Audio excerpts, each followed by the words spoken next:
Iya.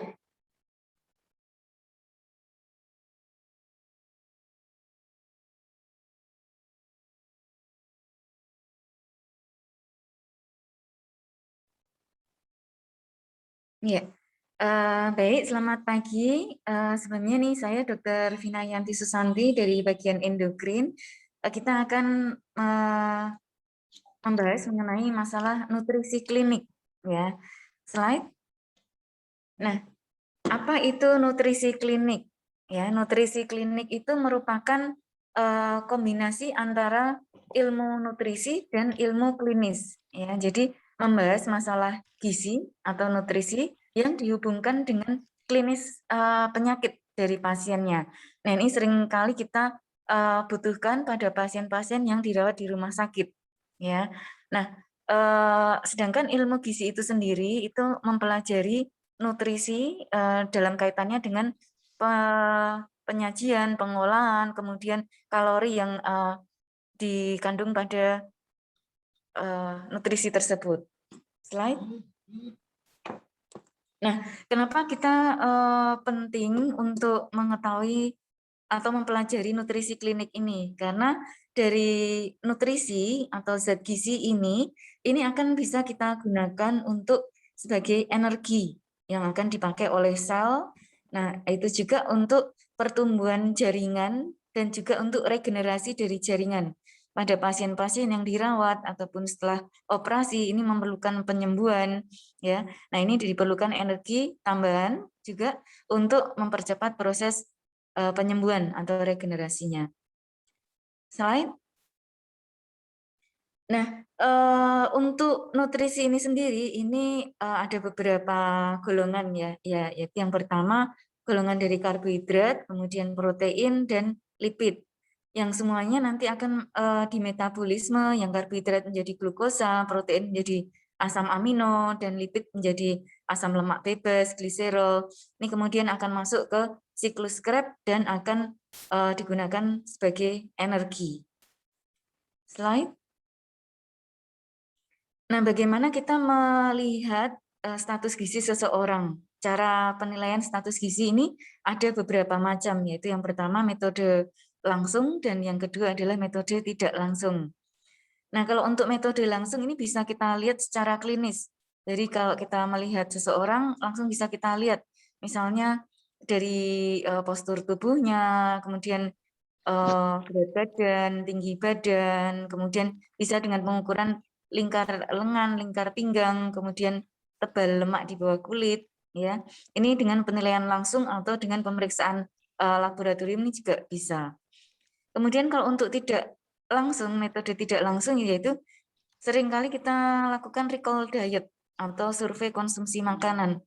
Dari pasien ini kita tanyakan kemarin makan terakhir pakai apa, komposisinya bagaimana. Nah, dari beberapa yang disebutkan oleh pasien, misalnya nasi, kemudian lauknya, sayurnya, itu akan kita konversi menjadi kalori.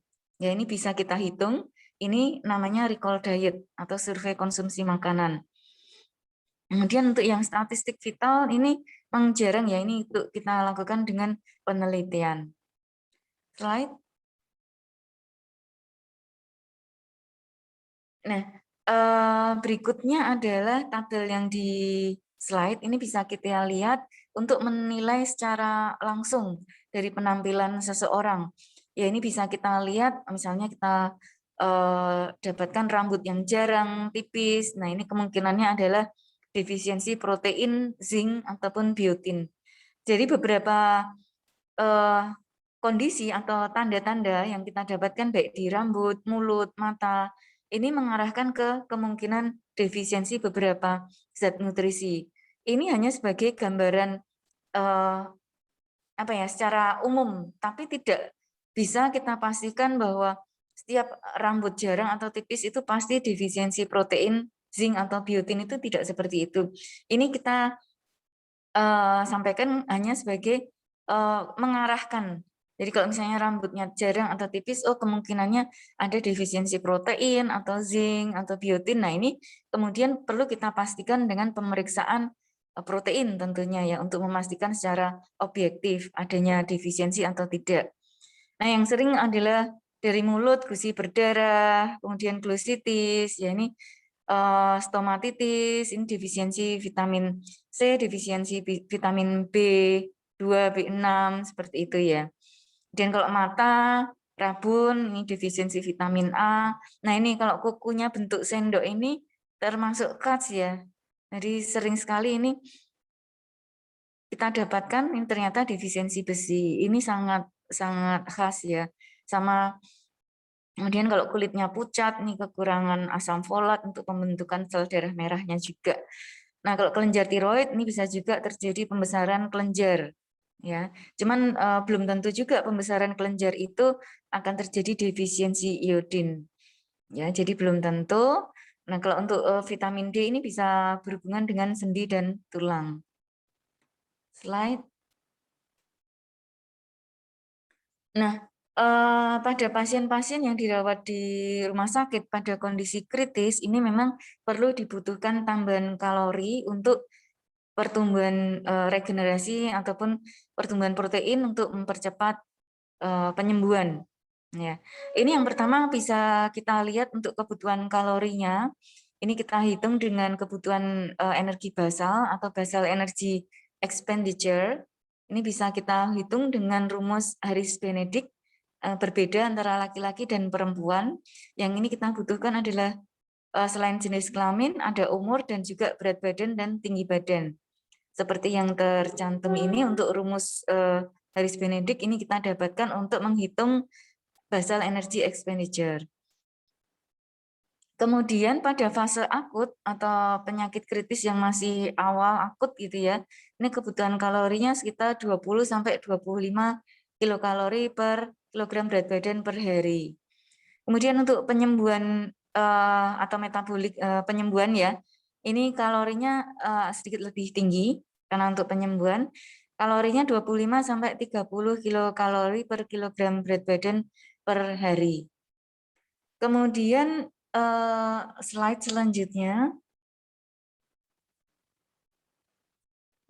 Nah, dari kebutuhan energi basal yang tadi sudah kita hitung, itu tentunya tidak semuanya harus dalam bentuk karbohidrat. Seperti yang saya sampaikan tadi, nutrisi itu ada beberapa golongan. Ada karbohidrat, lemak, dan protein. Nah, untuk kebutuhan minimal karbohidrat itu adalah 2 gram per kilogram berat badan glukosa per hari. Namun kita harus hati-hati pada pasien dengan kondisi hiperglikemia, kondisi gula darah di atas 180 mg per desiliter ini juga dikatakan dari beberapa penelitian ini akan mempengaruhi outcome dari pasien, di mana resiko mortalitas dan morbiditas dari pasien ini bisa meningkat, sehingga pada kondisi hiperglikemi atau kondisi pasien diabetes mellitus ini terdapat penyesuaian jumlah karbohidrat yang bisa kita berikan pada pasien. Slide. Yang tadi sudah kita bicarakan adalah karbohidrat, kemudian yang berikutnya adalah protein. Nah, pada protein ini, pada kondisi kritis, kebutuhan protein ini berkisar sekitar 1,2 sampai dengan 2 gram per kilogram berat badan per hari. Hanya pada beberapa penyakit tertentu, ini kebutuhan protein ini harus dibatasi. Salah satunya adalah pada pasien CKD yang tidak dilakukan dialisis, ini bisa dibatasi proteinnya sekitar 0,6 sampai 0,8 gram per kilogram berat badan per hari. Nah, pada pasien dengan CKD yang sudah dengan hemodialisa, ini proteinnya bisa lebih tinggi karena pasien sudah dengan hemodialisa, tentunya dengan pembersihan atau sekresinya ini sudah lebih baik karena dibantu dengan mesin HD. Ini proteinnya bisa sampai dengan 1,2 gram per kilogram berat badan per hari. Untuk pasien CKD yang dengan peritoneal dialisis hampir sama 1,2 sampai 1,3 gram per kilogram berat badan per hari. Ini bisa kita berikan. Kemudian kalau yang pada gagal ginjal akut atau bukan gagal ginjal tapi cedera ginjal akut, acute kidney injury. Jadi pada kondisi-kondisi misalnya dehidrasi, ini sering kita dapatkan acute kidney injury. Artinya hanya sesaat dia terdapat gangguan di ginjalnya, ini pemberian asam amino esensial dan non esensial itu harus seimbang. Tapi belum ada pembatasan jumlah proteinnya. Nah, kalau pada pasien acute kidney injury tapi disertai dengan malnutrisi berat atau kondisi hiperkatabolik yang membutuhkan kebutuhan protein, ini bisa kita berikan 1,5 sampai 1,8 gram per kilogram berat badan per hari. Tentunya perlu kita evaluasi juga fungsi ginjalnya bagaimana. Apabila terjadi perburukan, tentunya kita harus sesuaikan juga dengan jumlah protein yang akan kita berikan. Ya, slide. Yang berikutnya tadi selain gagal ginjal, ini pada pasien-pasien dengan gangguan hati, sirosis hepatis, misalnya sirosis hepatis yang terkompensasi, ini karena protein juga dicerna di liver, ini tentunya kita harus batasi juga kalau ada gangguan di liver, sekitar 1 sampai 1,2 gram per kilogram berat badan per hari. Nah, pada pasien sirosis hepatis dengan malnutrisi dan untuk asupannya tidak bisa adekuat, ini bisa diberikan sampai dengan 1,5 gram per kilogram berat badan per hari. Nah, pada kondisi kronis ini dikatakan tidak ada pembatasan pemberian protein, tapi tentunya tetap kita harus evaluasi kondisi klinis pasien juga. Nah, yang perlu penting diperhatikan pada kondisi sirosis hepatis ini yang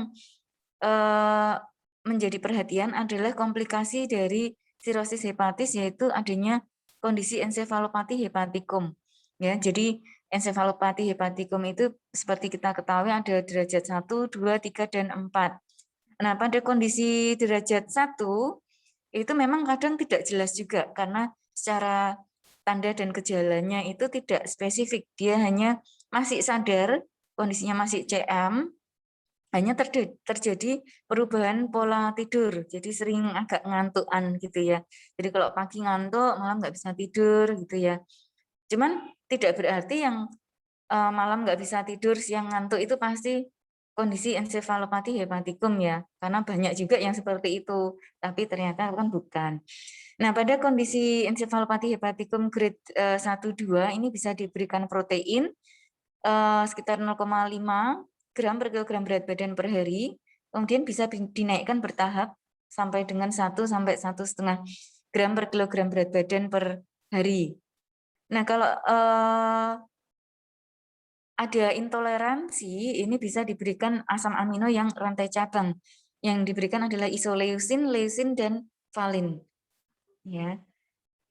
Karena memang ensefalopati itu ini terjadi karena kenaikan amoniak, kadar amoniak dalam darah atau otak juga ya.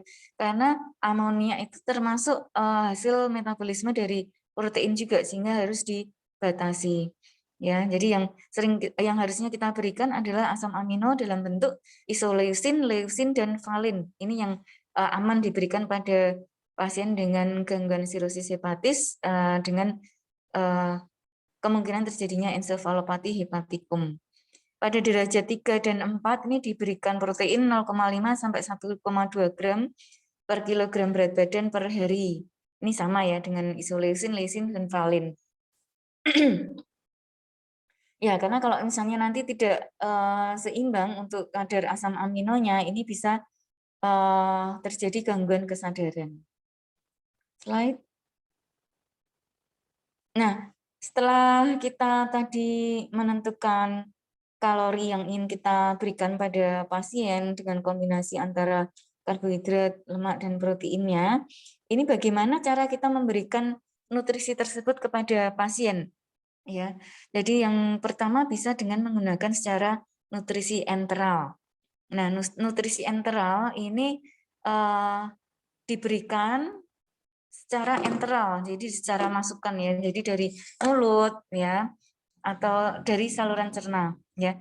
Nah, ini kenapa lebih baik? Ini karena secara fisiologis ini nutrisi enteral ini bisa diberikan secara bersifat secara fisiologis. Kemudian ini dikatakan lebih efektif menaikkan berat badan dan lebih mudah diserap ya.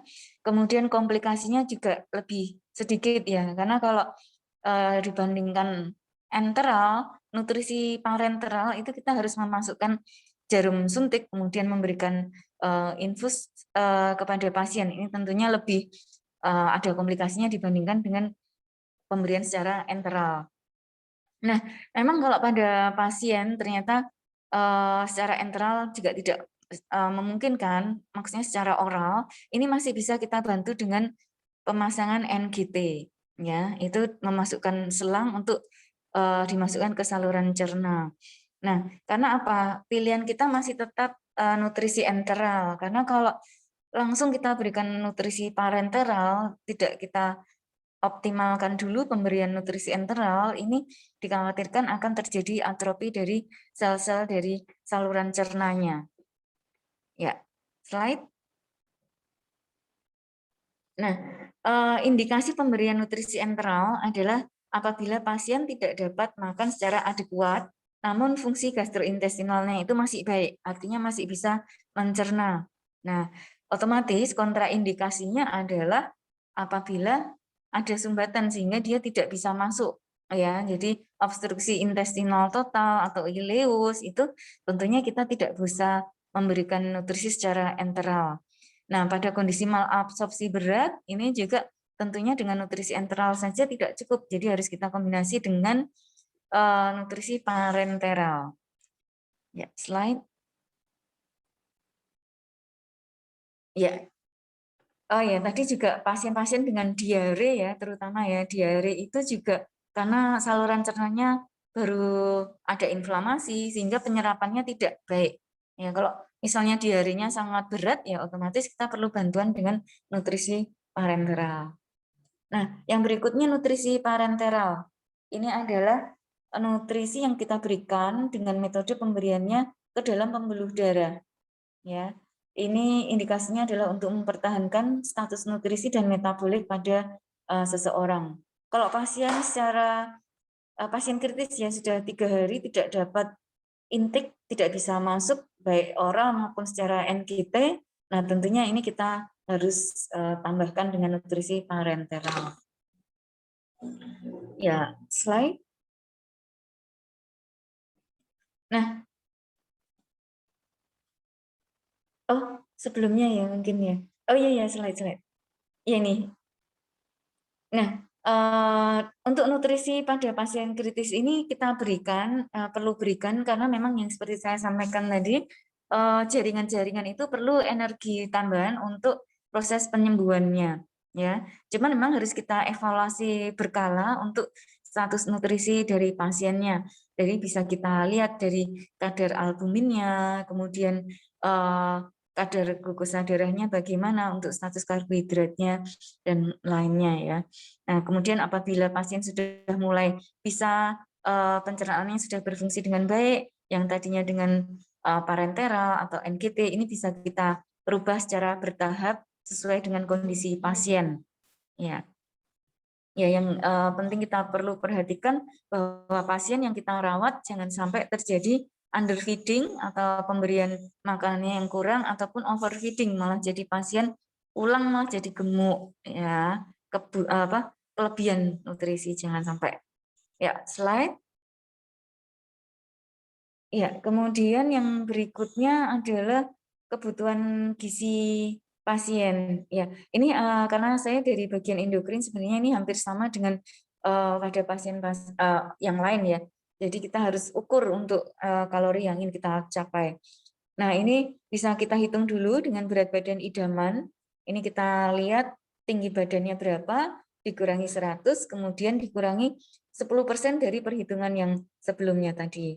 Hanya pada wanita tingginya kurang dari 150 cm dan juga pria di bawah 160 cm ini tidak dikurangi 10% lagi. Jadi hanya tinggal tinggi badan dikurangi 100 ya. Nah, kemudian kita golongkan. Ini kita bisa juga menggunakan penghitungan EMT. Nah, kalau tadi itu setelah kita hitung berat badan idamannya, ini bisa kita kategorikan kurang, normal, lebih ataupun gemuk. Ya. Nah, setelah itu kita bisa hitung juga IMT, indeks massa tubuhnya, ini dengan menghitung berat badan dibagi dengan tinggi badan kuadrat. Nah, ini untuk Asia, ini memang beda dengan Eropa. Yang ini kita pakai adalah Asia. Untuk IMT normal Asia, itu adalah 18,5 sampai dengan 22,9. Ya, nah kalau lebih dari itu termasuk dalam berat badan lebih. Kalau obes di atas 25 ya, 25 sampai 29,9 dan obes yang derajat 2 di atas sama dengan 30. Ya, nanti mungkin dihitung sendiri ya masing-masing ini termasuk golongan yang apa. Ini karena sebenarnya ini tidak hanya untuk pasien saja ya, karena kita juga harus menghitung intake dan kalori kita harus sesuai dengan kebutuhan kita. Jangan sampai kita intake kalorinya lebih banyak, sedangkan pembakaran atau energi expenditure-nya kita itu kurang. Nah, nanti kalau tidak terjadi keseimbangan antara energi intake dan expenditure, kebanyakan intake-nya, nah nanti terjadi obesitas. Nah, kalau obesitas tentunya nanti konsekuensinya juga banyak juga, ada resistensi insulin dan lain-lain, sindroma metabolik gitu ya. Slide. Nah, dari perhitungan yang kita dapatkan tadi ya, kebutuhan kalori basalnya. Nah, ini kita hitung dari berat badan idaman untuk laki-laki dikalikan 30. Kalau untuk wanita dari berat badan idaman yang kita hitung tadi dikalikan 25 kalori per kilogram berat badan ya. Nah, nanti akan ketemu berapa kalori. Nah, kemudian kita koreksi, ada faktor koreksinya. Kalau umur di atas 40 itu dikurangi 5%. Kenapa dikurangi? Karena dengan bertambahnya umur ini metabolisme basal metabolism rate-nya ini juga akan menurun. Otomatis kita harus sesuaikan untuk intake-nya. Kita kurangi 5% dari kebutuhan kalori basalnya. Kemudian kalau aktivitas ringan ini ditambah 10%, aktivitas sedang berat ya. Kemudian berat badan gemuk ini kita kurangi 20%. Kalau berat badan lebih dikurangi 10%, kalau kurang tentunya ditambah 20%. Nah, ini kalau stres metabolik ini ternyata juga harus ditambah 10 sampai 30%. Nah, stres metabolik ini bisa berupa infeksi, operasi. Jadi pada pasien-pasien yang pos operasi atau ada infeksi yang cukup tinggi ini perlu kita berikan kalori tambahan sekitar 10 sampai 30% dari kalori basal yang diperlukan nanti untuk penyembuhan atau regenerasi jaringan-jaringan. Nah, pada pasien yang hamil ini juga diberikan tambahan kalori. Untuk trimester 1-2 diberikan tambahan 300 kalori. Untuk yang 3 ke atas atau menyusui juga ini kita berikan tambahan 500 kalori. Nah, ini akhirnya kita total jumlah kebutuhan kalori yang dibutuhkan oleh pasien. Slide. Ya, kemudian yang berikutnya adalah nah ini hampir sama sih. Jadi ini secara rangkumannya saja. Slide. Nah, ini juga sama ya tadi untuk berdasarkan aktivitas ringan, sedang, berat, kemudian disesuaikan dengan gemuk, normal, dan kurusnya tadi. Ya. Ini ada contohnya untuk berat badan 54, aktivitas ringannya. Jadi dari berat badan 54 normal, ini aktivitas ringan artinya dikalikan 30 kilokalori. Nah, ketemunya 1620 kilokalori. Nah, sering kita bulatkan jadi 1700 kalori per hari. Slide. Nah, tadi yang dari kalorinya ini akan kita berikan dalam bentuk apa nih? Nah, kalau kita berikan dalam karbohidrat ini dari jumlah total yang kita berikan tadi sekitar 45 sampai 65% itu kita berikan dalam bentuk karbohidrat. Ya, diutamakan yang tinggi serat, kemudian sukrosanya kurang dari sama dengan 5% dari total asupan energinya. Nah, ini untuk konversinya 1 gram karbohidrat itu sama dengan 4 kilokalori. Ya, jadi nanti ini kita bisa hitung. Kalau misalnya dari 1700 ini misalnya dari 40 sampai 60%-nya itu adalah karbohidrat. Ini ketemunya berapa kalori, kemudian dibagi 4. Nah, nanti ketemu berapa gram karbohidrat yang bisa kita berikan. Slide. Nah, selain sumber-sumber karbohidrat sudah jelas semuanya ya. Jadi ada nasi, tepung-tepungan, gula, kemudian roti, kentang, ubi, mie ya. Jadi jangan sampai kita memberikan nasi, lauknya mie, kemudian ada tambahan jagung ya. Ini karena semuanya adalah karbohidrat. Ya. Slide. Kemudian kalau selain karbohidrat, proteinnya kita berikan sekitar 10-20% dari total kalori yang dibutuhkan ya. Pada kondisi nefropati atau gangguan ginjal itu tadi sudah kita sampaikan ada pembatasannya. 1 gram protein sama ya dengan karbohidrat tadi sama dengan 4 kilokalori. Slide.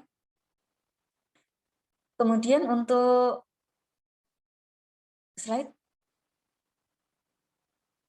Ya, slide. Ya, untuk protein ini kita butuhkan untuk regenerasi atau regenerasi jaringan ya, kebutuhan penyembuhan pada saat setelah operasi atau tindakan gitu, penyembuhannya proteinnya lebih banyak lebih baik. Sumbernya adalah dari ikan, seafood, daging, kemudian susu, tahu, tempe itu semuanya protein ya. Slide. Kemudian yang berikutnya adalah lemak, ini sekitar 20-25%. Ini ada beberapa jenis ya, lemak tak jenuh ganda, kemudian ada minyak zaitun, olive ya. Ini kita berikan sampai dengan 20-25%.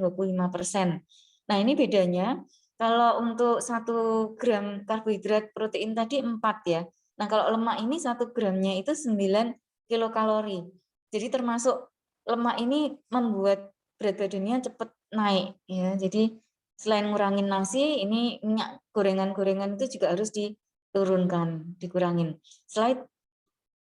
Kemudian yang berikutnya adalah serat ya. Ini juga kita perlukan karena untuk memper apa ya? Memperbaiki pencernaan kita ya, penyerapan dari karbohidrat dan lain-lain tadi, menurunkan atau memperlambat penyerapan glukosa dan lipid ya. Jadi memperbaiki saluran cernanya. Kemudian slide. Ya, contoh-contoh seratnya ini ada sayur, buah gitu ya. Nah, ini kenapa baik? Karena bisa membuat perut terasa lebih kenyang, kemudian gula darahnya bisa lebih terkontrol, lemaknya juga bisa lebih rendah dan melancarkan buang air besar. Slide. Nah, ini kalau untuk pemanis ini juga lebih baik sih tanpa gula ya, tapi kalau memang diperlukan ya yang rendah kalori. Ya, slide.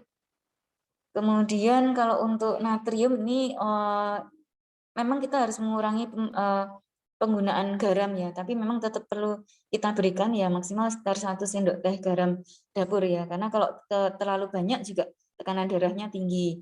Jadi hindari juga makanan-makanan yang kadar natriumnya tinggi, seperti yang sering diawetkan, ikan asin, telur asin, kayak gitu jangan terlalu banyak ya. Slide. Kemudian untuk porsi makannya kita harus bagi ya, jangan semuanya dimakan pagi atau siang. Nah, ini harus kita bagi pagi, siang, dan malam, dan juga ada selingan-selingannya. Slide. Mohon izin Dokter Vina, Ya. waktunya mungkin sudah Oh, habis. yes. Yes, disingkat-singkat aja ya. Iya. Jadi slide. Slide. Ya, ini cuman gambar-gambar aja slide. Iya, slide. Iya. Jadi yang kita tadi ini sudah ya jadwalnya makan pagi, siang, sore, dan selingan. Kemudian jumlahnya sesuai kalori, jenisnya kita harus bervariasi karbohidrat, lemak, dan protein. Slide. Ya, demikian dari saya. Mohon maaf kalau terlalu panjang. Terima kasih. Wassalamualaikum warahmatullahi wabarakatuh. Waalaikumsalam warahmatullahi wabarakatuh. Ya. Mungkin ada satu pertanyaan untuk Dokter Vina, silakan dari adik-adik sekalian. Silakan, atau mungkin bisa melalui chat atau lebih baik langsung ya. Kalau ada langsung saja. Baik, kalau belum ada, kita lanjutkan untuk materi yang kedua ya. Ini saya sampaikan sendiri, yaitu terkait dengan manajemen obesitas ya, pada dewasa yang nanti akan kita berikan secara singkat. Mohon izin, teman-teman sudah mengakses materinya ya di Jamel, yang obesitas. Sudah ada? Sudah diakses materinya? Sudah kami upload, Dok. Oh ya, sudah, pokoknya kalau sudah diupload harus dibuka ya. Baik, karena ini akan saya bicarakan tentang case manajemennya, jadi bukan materinya ya, supaya tidak terlalu berlama-lama kita kuliahnya. Baik, saya izin share slide. Ya, sudah kelihatan ya. Ya, ini teman-teman mencermati ya terkait dengan slide saya. Nanti kita diskusikan ya. Baik. Ya, ini case-nya ya. Silakan dibaca, mungkin setengah menit cukup.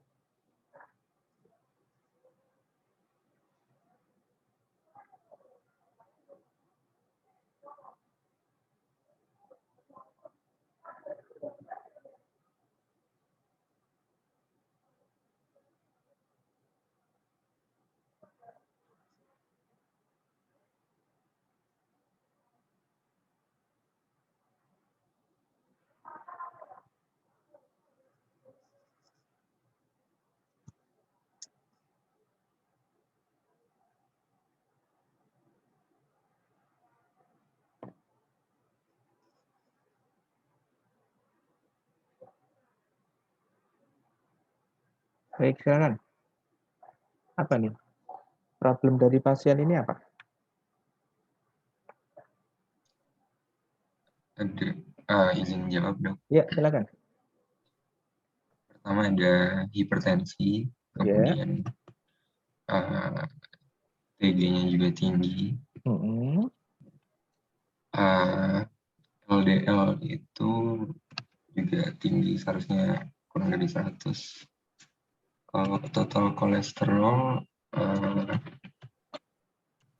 juga tinggi, kalau nggak salah kurang dari 200 yang normal. Baik. Ada yang lain mungkin?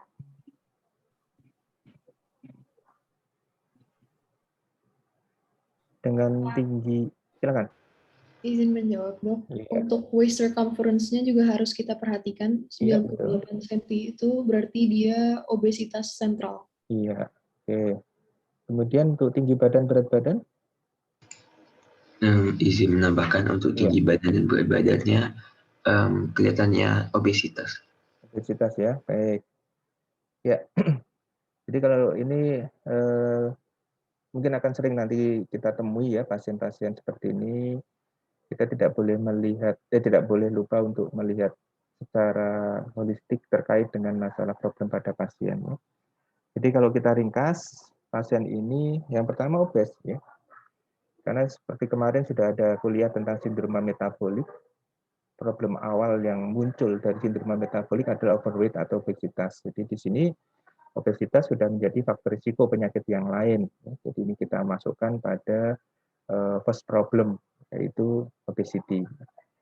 Nah, nanti apa itu obesity nanti bisa dilihat ya. Kemudian hipertensi, ya. Hipertension ini sudah on treatment ya, sudah on treatment tetapi belum mencapai target yang diharapkan ya. Nah, nanti akan kita lihat berapa sih target yang diharapkan pada obesitas hipertensinya. Dan tentunya tadi sudah disampaikan adanya suatu dyslipidemia, jadi low HDL dengan high LDL dan high triglyceride ya. Ini kita katakan sebagai dyslipidemia. Ya.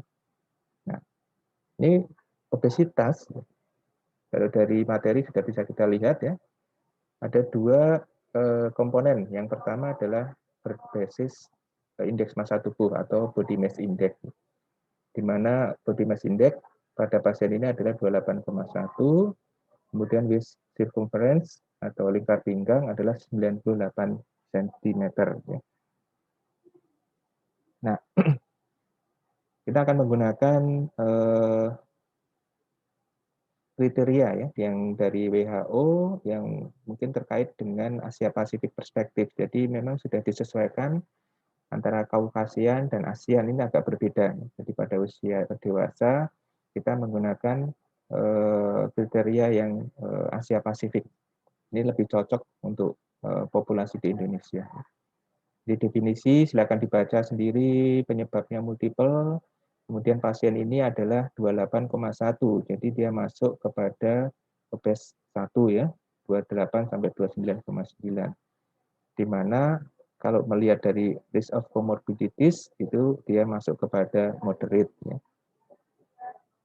Begitu juga untuk waist circumference ya, tadi sudah disebutkan 98 ya. Kalau kita menggunakan Asia Pasifik untuk wanita di atas 80 cm ini sudah dikatakan sebagai lingkar pinggang yang lebih ya, artinya sudah masuk pada obesitas sentral.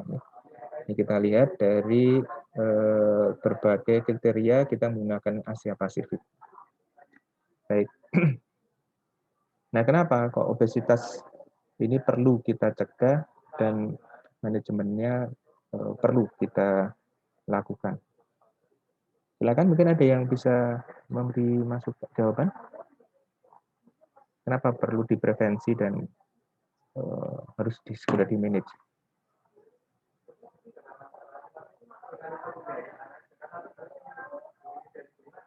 Silakan, ada yang mau jawab?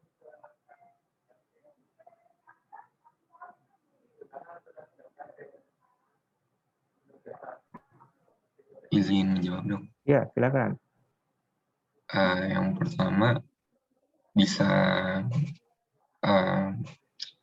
bikin stres, mengganggu kesehatan mental seseorang, kemudian mengurangi quality of life, dan nantinya memiliki resiko terkait dengan banyak penyakit seperti diabetes, penyakit jantung, stroke, dan lain-lain. Ya, baik, ini dari Mas Raffi ya tadi ya. Ya, jadi obesitas itu adalah risk factor. Itulah kenapa harus dicegah dan segera ditreatment atau di-manage dengan baik. Karena merupakan faktor risiko dari berbagai macam penyakit ya. Kenapa itu penting? Nah, kalau nanti dibaca di materi ya, bahwa obesitas itu merupakan faktor risiko dari banyak sekali macam penyakit.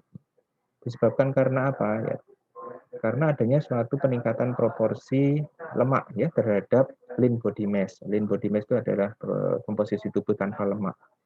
Di mana lemak ini sekarang sudah dianggap sebagai suatu organ endokrin. Kenapa kok dikatakan seperti itu? Karena ternyata dari lemak ini sendiri menyebabkan berbagai macam sitokin proinflamasi. Sitokin proinflamasi ini yang kemudian akan menyebabkan berbagai masalah terkait dengan pembuluh darah, terkait dengan banyak hal yang kemudian menyebabkan suatu penyakit. Itulah yang kemudian kita katakan obesitas adalah sebagai faktor risiko dari penyakit-penyakit yang lain. Tadi sudah disebutkan dislipid ya, sudah muncul hipertensi karena hiperinsulin ya, terutama sindroma metabolik, kemudian diabetes. Ini suatu penyakit-penyakit yang sangat dekat dengan obesitas. Selain itu ternyata dihubungkan juga banyak penyakit yang lain ya, terkait dengan masalah batu empedu, kemudian masalah kanker, itu juga terkait dengan obesitas. Itulah kenapa pentingnya obesitas ini harus dicegah dan kemudian apabila sudah didapatkan harus segera dilakukan tindakan tata laksana. Tentunya tujuannya adalah mencegah supaya tidak menjadi penyakit atau mencegah supaya tidak muncul komplikasi dari penyakit tersebut. Nah, ini yang sudah tadi disebutkan ya, ada stroke, heart disease, lung disease, ya, liver disease pada non-alcoholic fatty liver ya, itu bisa menyebabkan cirrhosis pada liver disease. Kemudian pada mata, tingkatnya penekanan berat badan, pankreas yang mengalami inflamasi. Ini adalah satu gambaran-gambaran kenapa obesitas itu menjadi penting. Nah, kalau pada pasien tadi apa yang harus dilakukan? usia 38 tahun, dia obes, kemudian ada hipertensi, ada dislipidemia juga ya. Apa langkah yang perlu dilakukan pada pasien ini?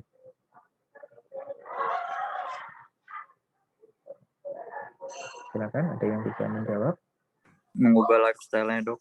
Mengubah lifestyle, ya. Tujuannya apa? Mengubah lifestyle itu. Untuk pasien ini tujuannya utama apa? Menurunkan berat badan. Iya, baik. Ya. Jadi intinya adalah pertama pasti menurunkan berat badan lebih dulu. Ya. Karena apa? Tadi bahwa obesity is risk factor, maka kita hilangkan dulu penyebabnya. Ya. Karena dengan menghilangkan dari obesitas, maka sindrom metabolik akan berkurang atau turun, maka penyakit yang belum muncul tidak muncul, yang sudah muncul bisa kemudian membaik. Ya. Yang pertama adalah prevensi ya, terutama pada anak-anak dewasa atau sekarang ini, apalagi dalam hampir 1,5 tahun ini ya kita mengalami pandemi ini, tentunya akan sangat berpengaruh ya, terhadap adik-adik kita yang berkurang ya ini aktivitas fisiknya. Nanti akan dijelaskan oleh Prof. Madarina bagaimana obesitas pada anak-anak ini menjadi suatu burden of disease di kemudian hari yang cukup besar. Nah, karena itu nanti silakan nanti bisa dilihat di lingkungan sendiri ya untuk prevensi. Kemudian specific treatment to etiology. Artinya apa? Bahwa obesitas ini adalah suatu kondisi kronik ya, metabolik.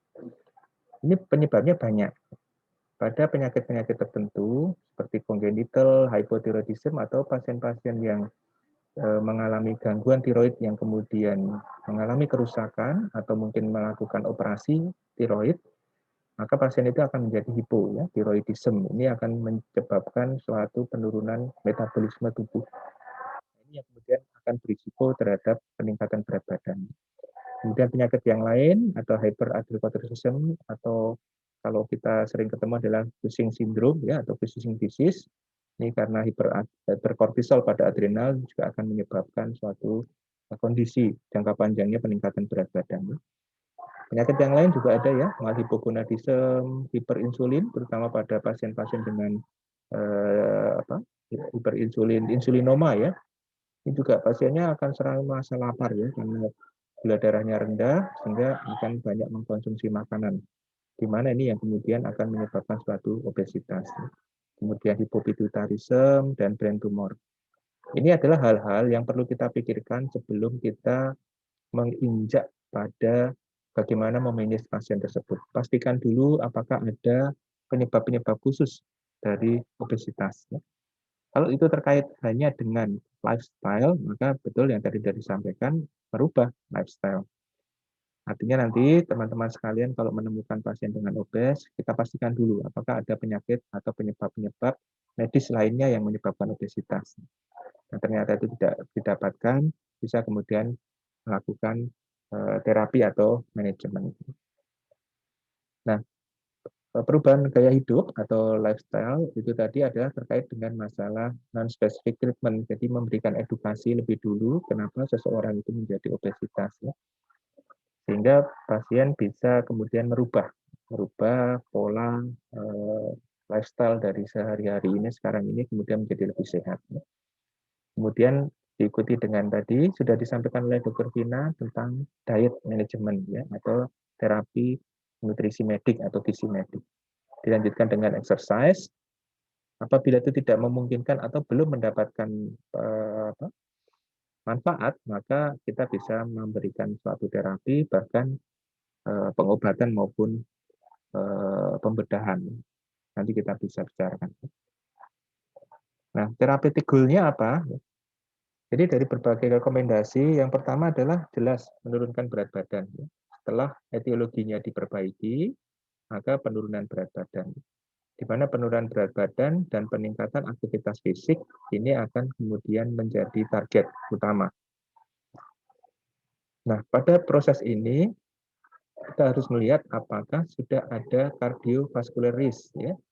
Kalau cardiovascular risk tadi apa? Misalnya pada pasien ini ada hipertensi, dia cardiovascular risk. Kemudian dislipidemia, dia juga ada cardio risk factor, cardiovascular risk factor. Maka kita bisa melakukan treatment untuk mencegah, terutama pada pasien-pasien dengan risiko tinggi. Misalnya pada usia yang lebih lanjut, komorbiditas dengan diabetes, ya, atau tadi dislipidemia yang berat dan hipertensi yang berat. Oleh karena itu, pengobatan selain lifestyle, penurunan berat badan, dan peningkatan aktivitas fisik, maka kita harus melakukan treatment terhadap komorbiditas yang sudah muncul yang merupakan cardiovascular risk factor. Jadi ini ya yang tujuan dari pengobatan obesitas ya. Apa tahu ini muncul di ujian. Nah,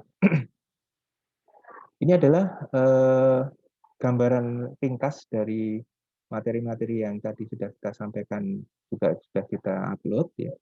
Kapan akan kita melakukan perubahan pola hidup saja, yaitu dengan diet dan aktivitas fisik. Kita akan kita lakukan pada indeks massa tubuh 25-26 yang sudah disertai komorbiditas.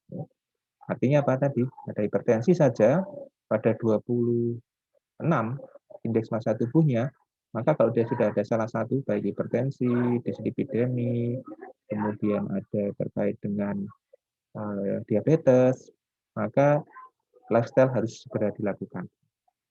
Nah, pengobatan kapan ya? Pengobatan dilakukan apabila indeks massa tubuh sudah di atas 27 dengan komorbiditas. Ya, ini bisa diberikan obat-obatan untuk membantu menurunkan baik komorbiditasnya, kardiovascularis maupun sampai pada penurunan berat badannya. Kemudian untuk surgery, nah untuk di Indonesia ini kita masih menggunakan yang malignan obes, yaitu di atas 35 ya. 35 indeks massa tubuhnya ada kandidat untuk dilakukan surgery, terutama pada pasien-pasien yang tidak mampu melakukan tadi strategi sebelumnya, aktivitas fisik dan yang lainnya. Karena bisa saja pada pasien dengan obesitas itu juga mengalami suatu gangguan misalnya persendian ya, osteoartritis karena beratnya, sehingga tidak bisa melakukan aktivitas dengan baik, bahkan tidak bisa melakukan latihan fisik dengan baik, maka terapi surgery ini bisa kita upayakan. Yang dimaksud dengan terapi surgery ini ada beberapa ya, jadi sudah di materi juga ada, jadi gastric bandit atau diikat lambungnya ya, supaya tidak mampu menerima makan banyak, atau bahkan sampai pada pemotongan usus ya. Tujuannya adalah mengurangi proses penyerapan di usus. Baik. Jadi prinsipnya ya secara umum sudah kita sampaikan, ini perlu kita perhatikan terkait dengan obesitas karena sudah mencapai kondisi epidemik, environment, kemudian pola hidup dan genetik faktor juga bisa menyebabkan. Oleh karena itu harus kita dekati dengan lebih komprehensif, kemudian memastikan apa? Memastikan bahwa pasien atau orang dengan obesitas itu faktornya banyak. Mana yang kemudian berperan utama? Tidak boleh lupa bahwa obesitas tadi selain faktor lifestyle juga ada faktor-faktor lain yang harus kita dekati, terutama medis ya. Apakah ada penyakit-penyakit tertentu yang menyebabkan pasien itu mengalami suatu obesitas? Kemudian yang terakhir adalah goal manajemennya ya, jadi weight reduction atau istilahnya terkait dengan penurunan berat badan, kemudian peningkatan aktivitas fisik dan melakukan terapi apabila memang sudah didapatkan adanya risk factor untuk kardiovaskular. Baik, saya rasa mungkin itu yang bisa saya sampaikan. Silakan, mungkin satu dua pertanyaan.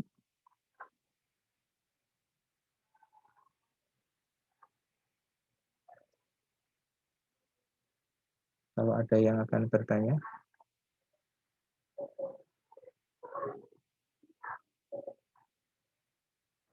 Nanti untuk ujian-ujian juga tidak akan banyak berbeda ya, atau tidak jauh dari materi yang sudah diberikan. Jadi saya rasa tidak terlalu banyak bermasalah terkait dengan masalah manajemen obesitas pada usia dewasa. Baik, kalau tidak ada, mungkin bisa langsung kita berlanjut Prof. Madarina.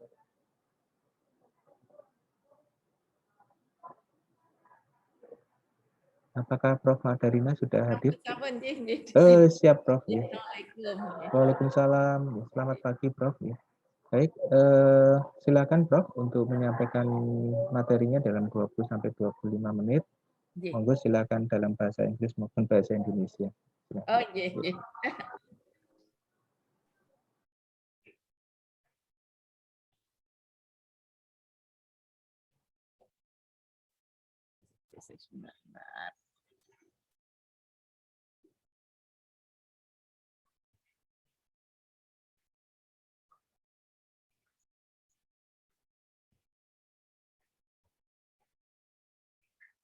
Assalamualaikum warahmatullahi wabarakatuh.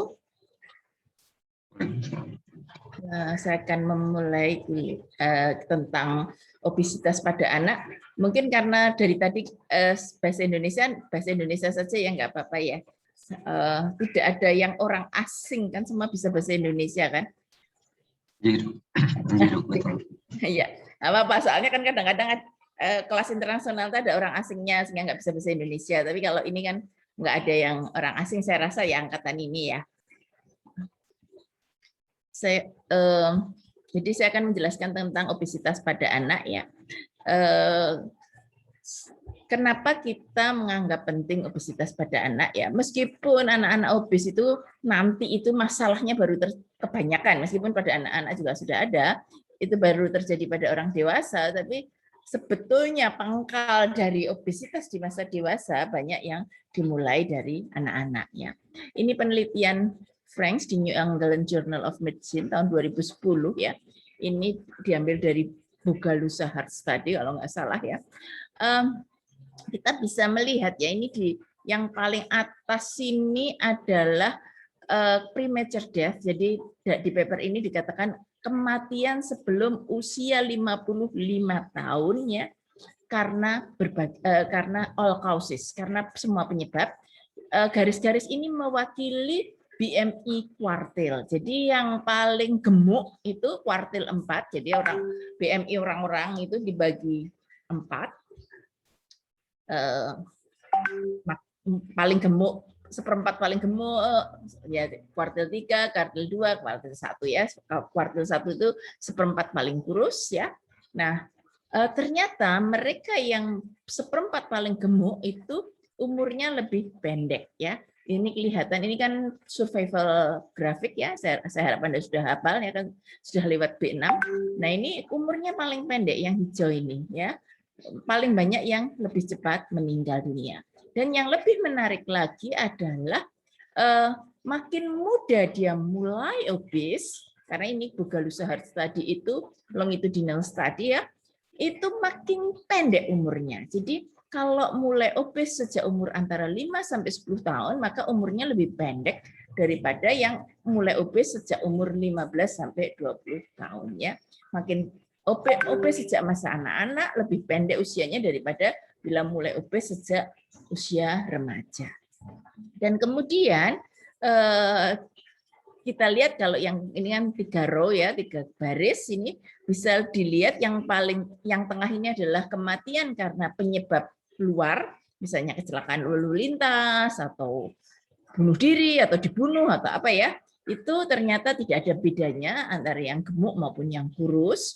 Tetapi kalau kematian karena penyebab endogen, misalnya yaitu karena sakit, itu jelas bedanya nyata. Dan makin muda dia obes, makin pendek usianya.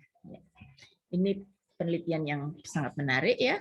Kemudian banyak penelitian, ada penelitian lagi, dan ini penelitian ini sebetulnya sudah kuno tahun 2001, tapi setelah itu ada banyak penelitian lain yang kesimpulannya sama ya, bahwa obesitas pada masa anak itu berkaitan dengan obesitas pada masa dewasa. Anda bisa lihat ini di sumbu X-nya ini adalah persentil BMI pada masa anak, makin mendekati 100 ini makin gemuk, dan ini adalah BMI pada masa dewasa, dan kelihatan sekali bahwa hubungannya ini hampir linier. Kemudian juga tadi Dr. Robi sudah menjelaskan tentang insulin resistance ya. Jadi kadar insulin yang tinggi karena resistensi insulin, dan ternyata makin gemuk itu resikonya mengalami insulin resistance dan akhirnya diabetes mellitus juga makin besar. Nah, tapi jadi efek buruk, jadi efek tadi kan saya mengatakan tadi yang kematian atau insulin resistance atau diabetes mellitus itu sering baru terjadi pada masa dewasa. Obesitasnya sejak kecil, tapi masalah buruknya terjadi pada masa dewasa. Tetapi ternyata itu tidak selalu, karena kenyataannya pada masa anak pun kita sudah banyak menjumpai komplikasi dari obesitas ya. Yang sering saya temui akan saya sampaikan yaitu adalah komplikasi pernafasan ya. Anak obesitas lebih berisiko asma, kemudian jelas dia akan tidak bisa mentoleransi olahraga ya, dia akan lebih cepat capek, lebih cepat menggah-menggah ya, apa itu nafasnya terganggu. Tapi yang menarik itu dia juga lebih berisiko sleep apnea. Anda mungkin sudah belajar tentang sleep apnea di C3 ya, berkaitan dengan saluran pernafasan, atau mungkin di geriatri juga C5 mungkin ada tentang sleep apnea ya.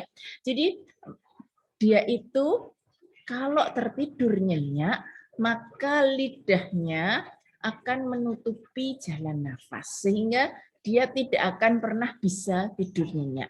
Saya pernah punya pasien anak umur 7 tahun atau berapa ya, sangat obes, dan dia itu sampai tidak bisa sekolah karena tidak pernah bisa tidur. Setiap malam bila dia tidur sedikit saja, dia akan selalu terbangun seperti tercekik. Karena begitu dia tertidur agak nyenyak, lidah jatuh ke belakang, mengobstruksi jalan nafas, hipoksia, dia bangun. Begitu terus, setiap kali dia mau tidur, begitu agak nyenyak, begitu lagi.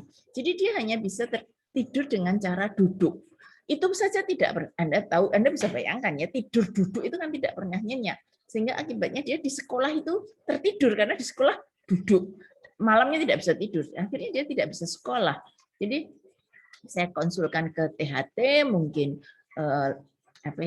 adenoid atau tonsilnya bisa diambil untuk mengurangi obstruksi. Tetap saja dari THT mengatakan bahwa ini sleep apnea tidak berkaitan dengan adenoid atau tonsil. Jadi kalau dia tidak bertambah kurus, maka ini tidak akan membaik. Ya, kemudian yang juga sering saya jumpai karena saya di endokrin itu adalah diabetes mellitus tipe 2 pada anak-anak ini sudah sering remaja, terutama itu kita dapatkan diabetes mellitus tipe 2. Kemudian, nah ini juga menarik, pubertas yang lebih cepat.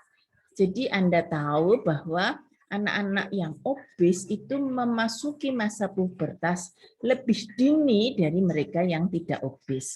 Akibatnya mereka itu pada masa anak-anak karena mereka puber lebih cepat, mereka itu tampaknya lebih tinggi dari teman-temannya. Anda silahkan pergi ke SD, TK ya. Anda lihat anak-anak yang gemuk, biasanya mereka lebih tinggi dari teman-temannya. Tapi apa yang terjadi di kemudian hari, mereka itu puber lebih cepat, otomatis mereka berhenti tumbuh lebih cepat, sehingga menjadi orang dewasa yang lebih pendek daripada mereka yang tadinya lebih kurus, mereka yang lebih kurus dan sehingga pubernya lebih lambat. Jadi ini ternyata obesitas itu juga sangat merugikan untuk tinggi badan. Kemudian pada anak-anak sering terjadi gangguan menstruasi, ya, polycystic ovarian syndrome dan lain-lain, juga insulin resistance yang berkaitan dengan insulin resistance yang berkaitan dengan diabetes mellitus, tapi juga berkaitan dengan lain-lain seperti POC, polycystic ovarian syndrome ini juga berkaitan dengan insulin resistance ya. Kemudian pada anak laki-laki sering ditemukan hipogonadism ya. Misalnya klinisnya yang sering datang ke saya atau ke teman-teman endokrin lain adalah penisnya kecil. Jadi orang tuanya mengeluh kenapa penisnya kecil sehingga tidak bisa disunat Karena yang mau nyunat kesulitan, penisnya itu bahkan tidak muncul, perutnya itu begitu tebalnya, sehingga penisnya itu terkubur di bawah lemak perut, sehingga kan nggak bisa disunat. Agak kesulitan secara teknis ya. Itu kita diagnosis sebagai burit penis ya, penis yang terkubur ya karena obesitas. Kemudian kasus-kasus kardiovaskuler nanti akan saya jelaskan ya. Nah, kemudian ini juga sering terjadi pada anak-anak yang obes. Kemarin pada waktu B5 kita belajar tentang defisiensi vitamin D, rickets, osteomalacia ya. Kita tahu bahwa kalau tulang itu lunak, maka tulang itu akan menjadi bengkok ya karena tidak kuat, karena dia terlalu lunak menahan berat tubuh. Tetapi pada kasus obesitas ini tidak begitu.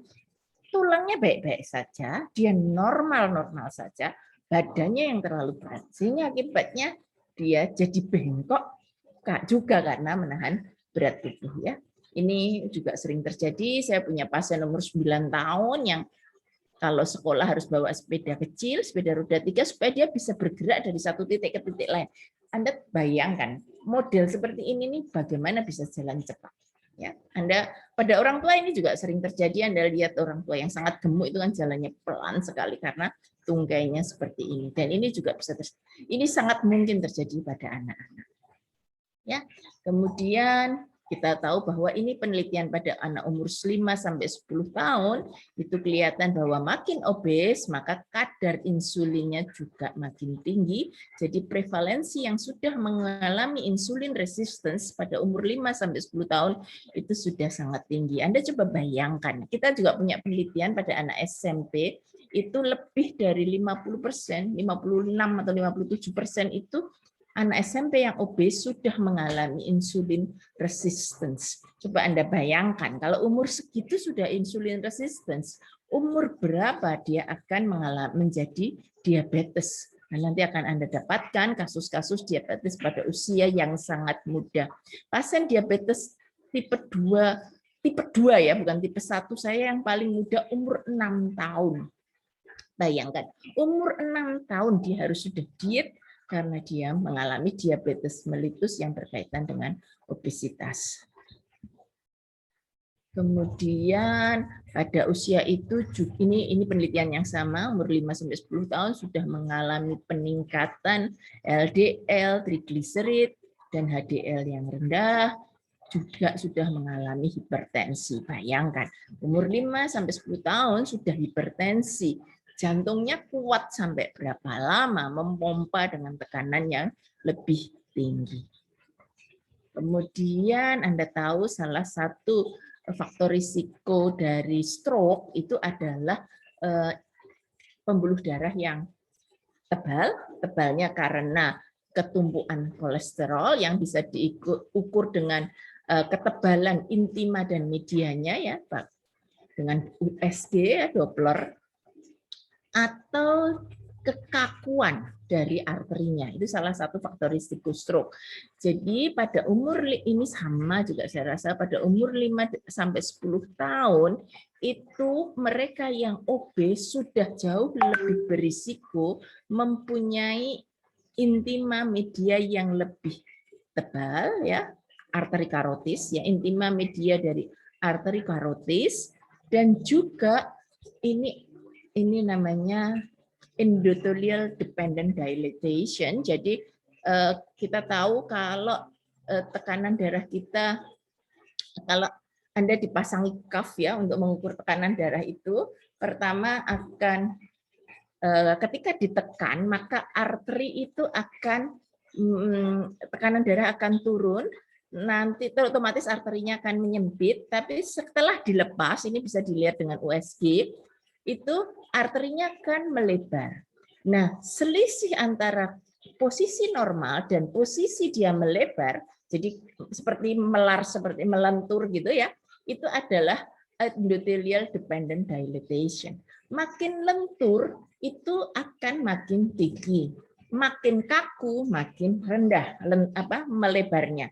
Nah, itu bisa dilihat bahwa mereka yang obes itu arterinya sudah lebih kaku sehingga tidak bisa lentur mekar gitu ya ketika ditekan sebelah distalnya ditekan. Jadi bisa dilihat bahwa pada masa itu pun anak-anak yang obes sudah bisa dilihat bahwa mereka mempunyai risiko yang lebih tinggi untuk mengalami stroke di kemudian hari. Ya. Mengapa kita khawatir? Ya. Karena prevalensinya naik terus. Ini adalah gambar prevalensi di banyak negara maju. Ini kebetulan slide lama, jadi hanya sampai tahun 2000, tetapi sampai sekarang pun ini tetap meningkat. Ini paling tinggi masih Kanada, hijau ini Amerika Serikat, ya. Australia pada saat itu masih 20-an lebih sedikit. Saya ke Australia tahun 2010, prevalensi di sana sudah di atas 30%.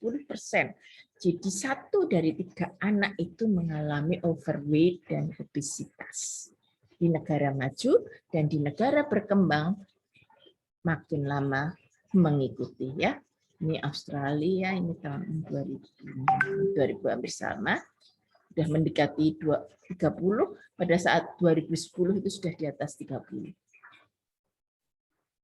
Nah, ini penelitian kami juga sudah lama, itu menunjukkan bahwa pada tahun 2004 itu prevalensinya hampir 2 kali lipat prevalensi 5 tahun sebelumnya. Jadi 5 tahun sebelumnya itu masih sekitar separuhnya. Nah, ini penelitian sudah agak lama juga, dan sekarang ini sudah jauh di atas 10%, terutama di urban. Ingat saya, Riskesdas itu sudah menunjukkan angka sekitar 15-16% untuk urban population. Untuk rural kita masih lebih rendah. Ya, anak rural kan lebih punya space untuk bermain di luar, beraktivitas fisik. Anak urban kan hampir hanya di dalam rumah saja. Ini memang salah satu masalah.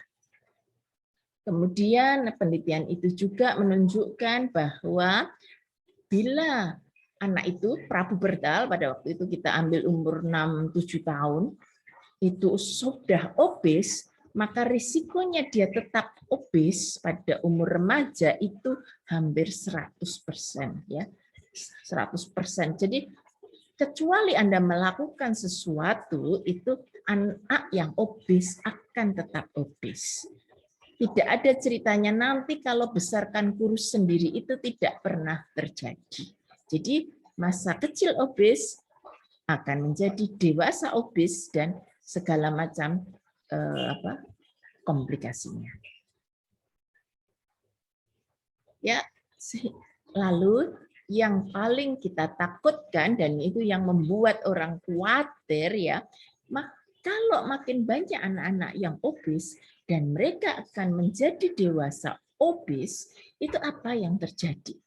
Maka beban pelayanan kesehatan 10-20 tahun ke depan itu akan sangat tinggi sekali. Sekarang saja BPJS sudah teriak-teriak.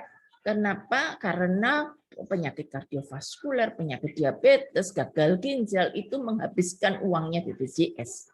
Nah, kalau Anda di bawah, di level dok anak-anak ini kita tidak mencegah terjadinya obesitas, apa yang terjadi 10, 20, 30 tahun lagi, ya. Dan juga mungkin Anda di Amerika itu pernah dibuat suatu statement, ya. Anda tahu nggak bahwa makin ke sini, makin modern setelah kita menemukan antibiotik, setelah kita bisa mengalahkan banyak penyakit, itu umur harapan hidup manusia itu makin tinggi. Tetapi ketika ada pandemi obesitas, pertama kali Amerika menyadari bahwa usia harapan hidup anaknya lebih rendah daripada usia harapan hidup orang tuanya. Ya, seperti tadi di awal kuliah, anak-anak obes mempunyai umur harapan hidup yang lebih pendek daripada mereka yang tidak obes. Dan karena banyak yang obes, maka umur harapan hidup secara keseluruhan itu makin berkurang. Ya. Mengapa mengapa jumlah prevalensi obesitas pada anak itu meningkat? Ya, memang ada sih ada orang yang secara individual berisiko, ya, mungkin ada faktor genetik dan lain-lain, saya tidak begitu tahu. Tapi kalau itu faktor genetik, harusnya jumlahnya tidak akan meningkat cepat, karena kan genetik itu tidak akan bermutasi sangat cepat. Early programming itu begini, anak-anak yang pada masa bayi, pada masa di dalam kandungan itu ada masalah, misalnya ibunya preeklamsia atau ada masalah nutrisi intrauterine, mengalami intrauterine growth retardation, itu mereka itu kan seharusnya kan mungkin mati di dalam kandungan, tetapi mereka bisa bertahan hidup karena mereka mengembangkan metabolisme yang efisien. Ketika metabolisme itu efisien, di dalam kandungan mereka bertahan hidup. Ketika mereka dilahirkan, ya, dan tidak ada lagi restriksi nutrisi di luar janin, di luar rahim, maka mereka itu menjadi kebanyakan kalori. Jadi terlalu banyak kalori yang mereka terima dibandingkan dengan programming mereka yang memang sudah efisien. Jadi mereka akhirnya berisiko lebih gemuk. Begitu juga hal ini terjadi pada populasi yang dulunya sering mengalami kelaparan. Jadi daerah-daerah yang sering mengalami kelaparan yang paling terkenal itu adalah pulau-pulau di Pasifik, ya, Kepulauan Pasifik. Mereka itu kan pulau kecil, ya. Jadi kadang-kadang kalau ada masalah tuh mereka mengalami kelaparan, ya, mereka banyak populasinya yang meninggal karena kelaparan. Mereka yang bertahan hidup adalah mereka yang mengembangkan metabolisme yang efisien. Nah, mereka yang metabolismenya efisien ini, bila mendapatkan makanan cukup, itu jadi lebih. Jadi orang lain makan segitu nggak gemuk, tapi karena dia metabolismenya efisien, itu dia makan segitu jadi gemuk, ya. Karena sisanya jadi banyak karena dia itu sangat efisien, ya. Kemudian mungkin ada masalah faktor psikososial, tapi yang paling penting menyebabkan obesitas adalah gaya hidup yang berubah. Kita jelas physical activity kita jelas turun sekali dibandingkan dengan nenek moyang kita, ya, atau kakek atau nenek kita, mungkin atau orang tua kita, ya. Anda tahu Yogyakarta ini terkenal kota sepeda. Sekarang ini orang hanya bersepeda seminggu. Dulu orang kemana-mana bersepeda, tapi sekarang ini sebagian besar orang bila pun mau hanya bersepeda seminggu sekali, ya, untuk olahraga. Jadi jelas physical activity kita kurang. Zaman kecil saya kalau mau memindah channel TV harus jalan ke depan ke TV-nya untuk mengubah. Zaman sekarang Anda bisa pakai remote. Zaman dulu nggak ada remote. Saya masih mencuci pakaian saya sendiri dengan cara yang tradisional karena zaman dulu tidak ada mesin cuci top loading atau front loading yang begitu dinyalakan Anda tinggal nanti ngambil dan mungkin bisa diteruskan dengan dikeringkan sekaligus. Anda jadi sudah siap. Saya nggak tahu apakah ada mesin untuk setrika juga. Nah, jelas yang terang Anda bisa pergi ke laundry sekarang, nggak perlu mencuci sendiri, dan jelas Anda sangat berkurang physical activity-nya. Dan Anda sekarang lebih banyak duduk karena acara televisi, komputer, dan YouTube dan sebagainya sudah sangat menarik sehingga sudah lebih mengalahkan aktivitas di luar. Kemudian yang menarik juga ternyata kepadatan energi dari makanan dan minuman itu meningkat. Saya akan menunjukkan beberapa contoh nanti, ya. Yang jelas, ya, sekarang ini Anda akan lebih banyak duduk daripada nenek moyang Anda dulu, karena Anda menggunakan mobil, kendaraan umum, dan sebagainya. Kendaraan umum masih lumayan, Anda masih harus berjalan dari tempat Anda ke tempat kendaraan umum. Tapi kalau Anda menggunakan mobil, Anda bisa parkir sangat dekat dengan tempat Anda menuju, ya. Dan banyak mechanical aid seperti mesin cuci, remote control, dan sebagainya, ya. Ada banyak TV dan komputer. Sehingga kebutuhan kalori Anda itu mungkin jauh lebih kecil dari kebutuhan kalori nenek moyang kita. Jadi kalau diukur, misalnya Anda harusnya 3.000 kilokalori atau 2.500 kilokalori. Kalau diukur dengan gaya hidup nenek moyang kita, itu mungkin. Tetapi sekarang ini mungkin Anda hanya perlu separuhnya, mungkin hanya 1.500 atau 1.750 sudah cukup untuk Anda hidup karena Anda jarang bergerak. Jadi obesitas itu tentu ada kaitannya dengan makan, ya. Nah, apakah kita perlu melarang makanan? Yang terang begini, zaman dulu itu belum ada minyak goreng, itu kentang itu direbus, ya, atau paling dipanggang. Ternyata dalam 100 gram kentang, karena dia direbus, dia hanya mensuplai 70 kilokalori. Setelah ditemukannya minyak goreng dan harga minyak goreng makin lama makin murah, maka ini French fries dalam 100 gram kentang yang sama di French fries hampir 300 kilokalori. Jadi hampir 4 kali lipatnya hanya dengan menggoreng, ya. Jadi energy density, kepadatan energi makanan kita itu meningkat karena processing yang berbeda. Jadi bisa dilihat bahwa per 100 gram makanan nenek moyang kita mungkin hanya mengandung 100 kilokalori. Jadi misalnya kalau Anda makan pecel, gado-gado, lotek, itu mungkin kalorinya nggak terlalu banyak. Begitu Anda makan fast food, maka per 100 gram makanan kalorinya bisa lebih dari 2 kali lipat atau hampir 3 kali lipatnya, ya. Ini makanan orang Eropa zaman dulu, ya. Dan ini recommended diet itu biasanya makan makanan sehat itu sekitar 120-an kilokalori per 100 gram, ya. Tapi makanan orang-orang tua zaman dulu itu sangat rendah kalori karena mereka banyak makan sayur dan buah dan sebagainya. Dan tidak diproses karena tidak kenal minyak goreng, ya.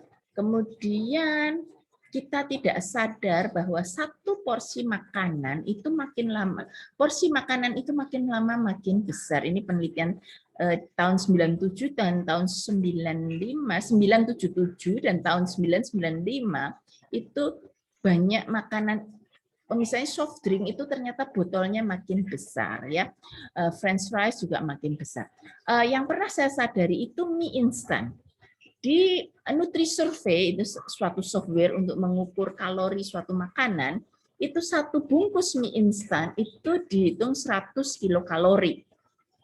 Ketika saya penelitian, loh kok makanannya orang, banyak anak yang makan mie instan itu kok kalorinya kecil sekali, ya. Karena satu bungkus dikonversi menjadi 100 kilokalori. Setelah saya lihat sendiri bungkus mie instan, ternyata satu bungkus mie instan itu setara dengan 400 kilokalori. Itu pada waktu itu kira-kira 5 atau 7 tahun yang lalu. Saya nggak tahu sekarang. Siapa tahu satu bungkus mie instan itu jumlah kilokalorinya makin meningkat. Karena memang makanan itu makin lama makin dibesarkan. Karena orang itu makin merasa ingin makan lebih banyak. Jadi kilokalorinya juga Anda perhatikan mungkin akan sangat meningkat, ya. Kemudian yang tidak disadari lagi adalah kalori dari minuman, terutama minuman bergula, ya. Dengan ternyata ada penelitian di Jerman, dengan tidak minum gula itu sudah bisa mengurangi berat badan. Sementara minum bergula itu sangat efektif meningkatkan berat badan, ya. Nah, Anda bisa lihat, ya, sejak ditemukannya gula itu kan pertama kali mungkin pabrik gula nggak banyak sehingga gula relatif mahal dan sebagainya, itu konsumsinya tidak begitu tinggi. Tetapi sekarang gula itu relatif murah, pabrik gula ada di mana-mana. Anda bisa lihat bahwa konsumsi gula itu sangat meningkat tajam. Dan Anda perhatikan kalau Anda makan pisang, satu pisang itu jumlah gulanya sekian. Sementara kalau Anda minum Coca-Cola, ini Anda bisa bandingkan berapa banyak gula yang Anda dapat, ya, dengan makanan ini untuk perbandingan saja. Nah, jadi soft drink itu juga tidak disadari mengandung gula yang cukup tinggi. Coba Anda baca labelnya. Sekarang biasakan membaca label sebelum memakan atau meminum sesuatu.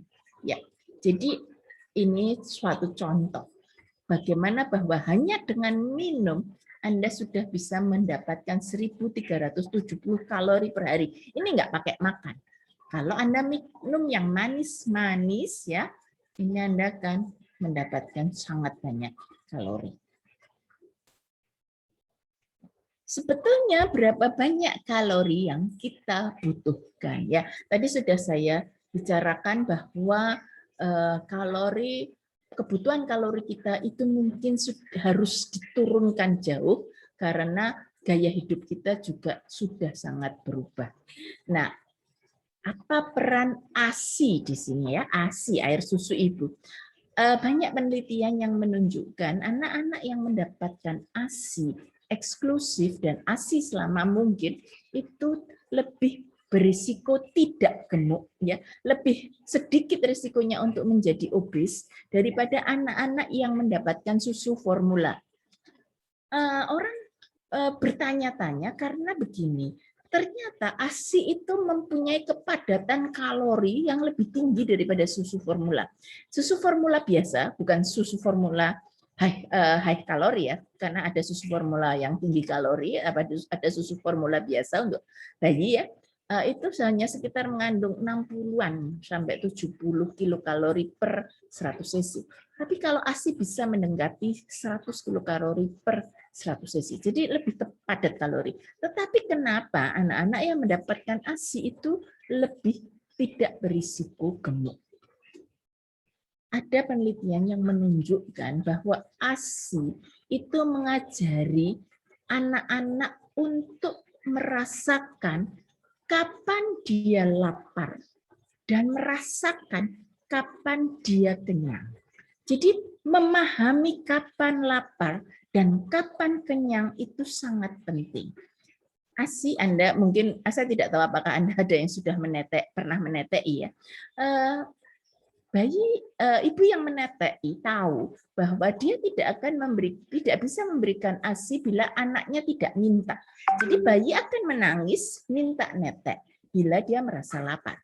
Kemudian ibu-ibu juga tahu bahwa kalau anaknya kenyang setelah menetek dia akan tidur dan tidak bisa dipaksa minum lagi. Jadi bayilah yang menentukan, pegang kendali kapan lapar dan kapan kenyang. Berbeda kalau itu susu formula. Karena susu formula itu ibu yang menentukan berapa cc yang akan diberikan kepada bayinya, ya berapa banyak. Dan seringkali, misalnya bayinya sudah kenyang, ibunya tetap memberikan karena mungkin ada sisa tinggal 5 cc atau 10 cc yang ibu merasa, kenapa sih kok nggak dihabiskan. Nah, ternyata hal itu merusak insting untuk memahami lapar dan kenyang, dan itu merusak seumur hidupnya dia. Jadi Anda mungkin menyadari bahwa Anda tidak selalu makan karena Anda lapar. Misalnya Anda sudah makan, tapi tiba-tiba ada teman menawari traktiran di mana, atau menawari kue yang enak, atau menawari es krim yang enak gitu ya. Anda mungkin akan mau, padahal Anda tidak lapar. Anda hanya kepingin. Ketidakmampuan membedakan lapar di perut, lapar di mulut, dan lapar mata, itulah yang mungkin membuat kita gemuk. Kita harus mengasah sekali kapan kita lapar dan kapan kita perlu makan, dan kapan kita harus berhenti makan. Tidak ada aturan Anda harus makan sekian kali per hari, sekian kalori per hari, itu tidak ada. Kalau Anda bisa memahami kapan Anda lapar, kapan Anda kenyang, dan ikuti itu dengan tekun kemungkinan, dan bisa membedakan lapar di mata, lapar di mulut, lapar di perut, maka Anda bisa lebih mengandalkan kalori yang Anda perlukan. Karena sebetulnya kebutuhan kalori tiap individu itu mungkin tidak sama. Ada yang metabolismenya efisien, ada yang tidak, ada yang aktivitas fisiknya berat, ada yang tidak, dan ada yang banyak duduk, ada yang tidak, dan sebagainya. Ya. Nah, kemudian yang terakhir tentang physical activity. Jadi kalau kita makin rendah physical activity kita, maka makin berisiko kita untuk menjadi obes Dan makin banyak kita duduk atau berbaring yang bukan tidur, maka risiko kita untuk menjadi obes juga makin tinggi.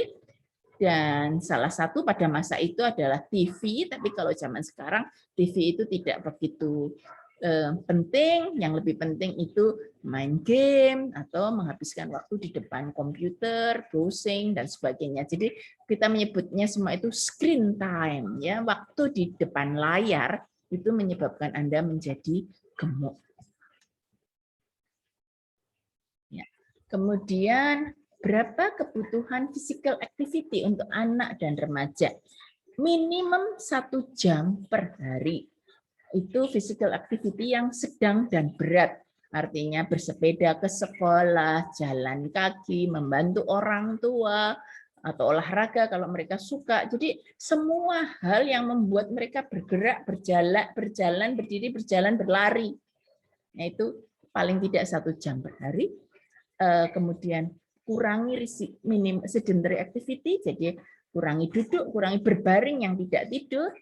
Jangan duduk terlalu lama, jadi kalau bisa misalnya nonton TV, duduk, dia mungkin harus berdiri mengambil minum, kan anak-anak sekarang itu, Mbak, ambilkan minum, Mbak. Nah, itu kan karena dia tidak mau berdiri, itu sangat merugikan. Di Australia sempat didiskusikan bagaimana kalau sekolah itu tidak perlu pakai kursi, sehingga anak-anak itu belajar sambil berdiri, dan itu akan sangat membantu meningkatkan kalori yang dikeluarkan. Nah, tapi saya nggak tahu apakah itu populer, tapi sempat didiskusikan. Tapi salah satu yang mereka advokasi itu bahwa anak-anak tidak boleh belajar duduk terus. Jadi mereka harus dirangsang untuk sekali-sekali berjalan dari satu titik ke titik yang lain, nanti duduk lagi, berjalan lagi, dan sebagainya. Belajar harus semobile mungkin, ya. Tidur yang cukup. Tidur harus sesuai dengan kebutuhan usianya, misalnya untuk anak-anak SD atau SMP awal itu kami menyarankan sekitar 8-10 jam sehari, agak lebih besar remaja 8 jam paling tidak, ya. Karena apa? Makin kurang Anda tidur, makin gemuk Anda. Kita tidak tahu persis mengapa, tapi yang terang pada saat Anda tidur, growth hormone akan dikeluarkan, dan growth hormone, tidur nyenyak, ya. Growth hormone ini akan membantu memecah lemak di pinggang. Jadi kalau Anda ingin langsing, growth hormone Anda harus cukup. Growth hormone dikeluarkan dengan 3 cara. Tidur nyenyak, olahraga adekuat, dan hipoglikemi. Jadi mengurangi supaya hipoglikemi itu mengurangi asupan kalori sehingga kadang-kadang merasa lapar sampai level hipoglikemi itu akan sangat membantu Anda mengurangi lemak di pinggang karena adanya growth hormone.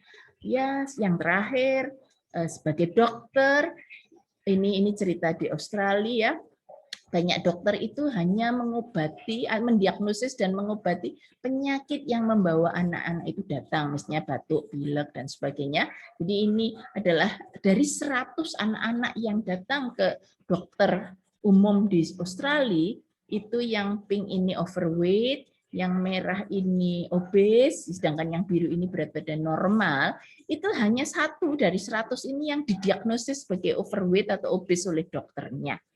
Jadi ternyata sekian banyak yang lain yang overweight dan obes itu tidak dianggap berpenyakit. Padahal overweight dan obes itu sebetulnya suatu bentuk penyakit. Ya. Dan kemudian intervensi pada keluarga sangat penting, dan penelitian kami pada waktu itu menunjukkan bahwa anak-anak yang overweight atau obes itu lebih berkaitan dengan overweight dan obes pada ayahnya. Saya nggak tahu kenapa, saya selalu ditanya mengapa pada ibunya tidak terlalu berkaitan. Tapi mungkin karena culture di Jogja, ya, itu ayah itu banyak menentukan semuanya. Saya rasa mungkin ayah yang menentukan pola makan, ayah menentukan pola aktivitas anaknya, dan lain-lain. Sehingga kalau ayahnya sukanya nonton TV terus, tidak pernah berolahraga, maka kemungkinan anaknya juga akan seperti itu. Dokter. Bukan dokter. Sebenarnya kan komprenya saya rasa itu. Jadi ujian. Terima kasih. Iya, nanti Wassalamualaikum menjalankan penelitiannya. warahmatullahi wabarakatuh. Waalaikumsalam warahmatullahi wabarakatuh. Assalamualaikum warahmatullahi wabarakatuh. Silakan monggo kalau ada yang mau bertanya, silakan.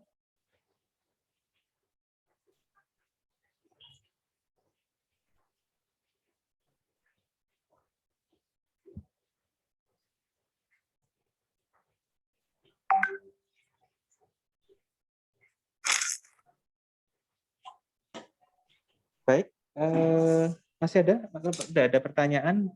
Terima kasih Prof. Madarina atas materinya. Sangat menarik sekali ya pada obesitas pada anak-anak yang mungkin menjadi tantangan yang cukup berat pada era pandemi sekarang ini ya Prof ya, karena semuanya malah harus duduk ya. Baik, sangat bermanfaat sekali. Terima kasih Prof. Madarina. Selanjutnya masuk kepada materi kita untuk topik terakhir ini. Dr. Akbar sudah hadir ya, Dokter? Sampun dokter. Sampun ya dok, ya, baik. Nggih. Monggo kami persilakan Dr. Akbar untuk bisa menyampaikan materi kuliahnya kurang lebih sekitar 20 menit. Nanti ada tanya jawab. Silakan monggo Dr. Akbar. Baik, terima kasih banyak atas perhatiannya. Saya izin untuk share screen.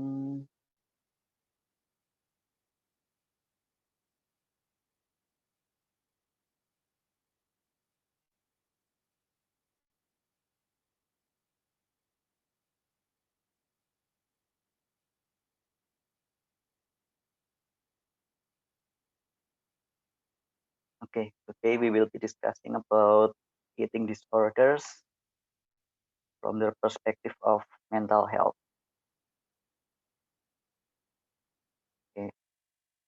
Eating disorders are behavioral conditions characterized by severe and persistent disturbance in eating behaviors and are associated distressing thoughts and emotions. They can be very serious conditions affecting physical, psychological, and social function. Jadi ini agak berbeda dari topik sebelumnya. Untuk kali ini kita akan membahas tentang yang kebalikannya. Jadi justru untuk segala sesuatunya itu memang selalu ada keseimbangan ya. Kalau misalnya kita terlalu condong ke satu sisi juga tidak normal. For example, if we diet too strictly and we lose weight and we have several physiological conditions, then it will be abnormal as well. Jadi untuk segala sesuatunya kita tetap perhatikan jumlah nutrisi yang masuk, bagaimana kita tetap mendapatkan gizi dan lain sebagainya. Jadi bukan berarti kalau kita ingin beratnya normal atau sehat, bukan berarti kalau tidak makan beberapa hari, tapi ya kita tetap usahakan pola hidup sehat, makan secukupnya, makan sayur dan kalori secukupnya. Mungkin kalau misalnya kita bisa jalan kaki ke tempat-tempat yang dekat, ya itu juga bisa bermanfaat. Misalnya kalau mau beli jajan kalau mau beli sesuatu ke Indomaret misalnya ya bisa jalan kaki, tidak perlu naik motor, itu bisa lumayan dapat olahraga misalnya 20 atau 30 menit. Daripada 5 hari nggak makan atau misalnya makanannya dibuang, dimasukkan tempat sampah karena ingin kurus seperti itu. Baik. Mungkin untuk saat ini kita ada beberapa klasifikasi. Untuk di Indonesia yang saat ini berjalan adalah PPDGJ 3 atau sebenarnya ini adalah terjemahan dari ICD-10 dan ini juga digunakan untuk coding BPJS. Jadi akan manfaat sekali kalau nanti kalian sudah lulus. Lalu di Amerika ada DSM-5 dan ini kita sedang masuk masa peralihan bahwa setelah Januari 2022 akan sepenuhnya official untuk ICD-11. Jadi kita juga perlu pelajari untuk ICD-11. Jadi walaupun utamanya adalah saat ini masih ICD-10, kita tetap perlu memperhatikan bahwa nantinya kita akan harus menggunakan ICD-11. Jadi bisa dilihat bahwa di ICD-10 ada anorexia nervosa, atypical anorexia, bulimia nervosa, atypical bulimia, overeating associated with psychological disturbance, vomiting associated with psychological disturbance, lalu other dan unspecified. Di other dan unspecified biasanya merupakan sesuatu yang tidak terlalu jadi perhatian klinis, tapi mungkin tetap bisa didiagnosis. Misalnya kita belum terlalu yakin untuk yang mana eating disorder ini. Dan di ICD-10 juga ada behavioral and emotional disorders in childhood. PICA masuk ke sini, tapi untuk di DSM-5 PICA masuk ke eating disorder. Jadi untuk masalah kejiwaan yang terkait dengan makan itu sebenarnya tidak hanya eating disorder saja, tapi misalnya depresi juga bisa, lalu kecemasan juga bisa, tapi untuk yang fokus utamanya pada perilaku makan adalah kurang lebih seperti ini. Lalu untuk di DSM-5 ada diagnosis baru, misalnya ada rumination disorder, lalu avoidant restrictive food intake disorder, ini sangat takut dengan makanan sampai dia sampai kekurangan gizi karena khawatir untuk makan. Nah, ini adalah browser ICD-11. Mungkin kalian juga bisa lihat-lihat di situs ini kalau misalnya mau lihat-lihat kira-kira diagnosis yang baru itu apa toh, karena terutama untuk kesehatan jiwa cukup banyak perubahannya. Lalu anoreksia nervosa, yang pertama kita bahas yaitu berupa dari kata Yunani yaitu an dan oreksis, yaitu no appetite. Lalu untuk ICD-10 kriteria, intentionally reduce body weight. The body weight is maintained by the patient and all of the following must be present. Body weight is 15% below normal or BMI less than 17.5. For example, if the height is 1.5 meter, the weight is 39.4 kilogram or less. And body weight reduction is intentionally done by restricting food or vomiting or using laxative or excessive sport and drugs. Distorted body image, the patient may have pathological fear of being fat or even worship thinness. And widespread endocrine disorders such as amenorrhea, thyroid disorder, growth hormone disorder, insulin, and cortisol. If it happened before puberty, there might be developmental delay. And according to DSM-5, there are two types: restrictive.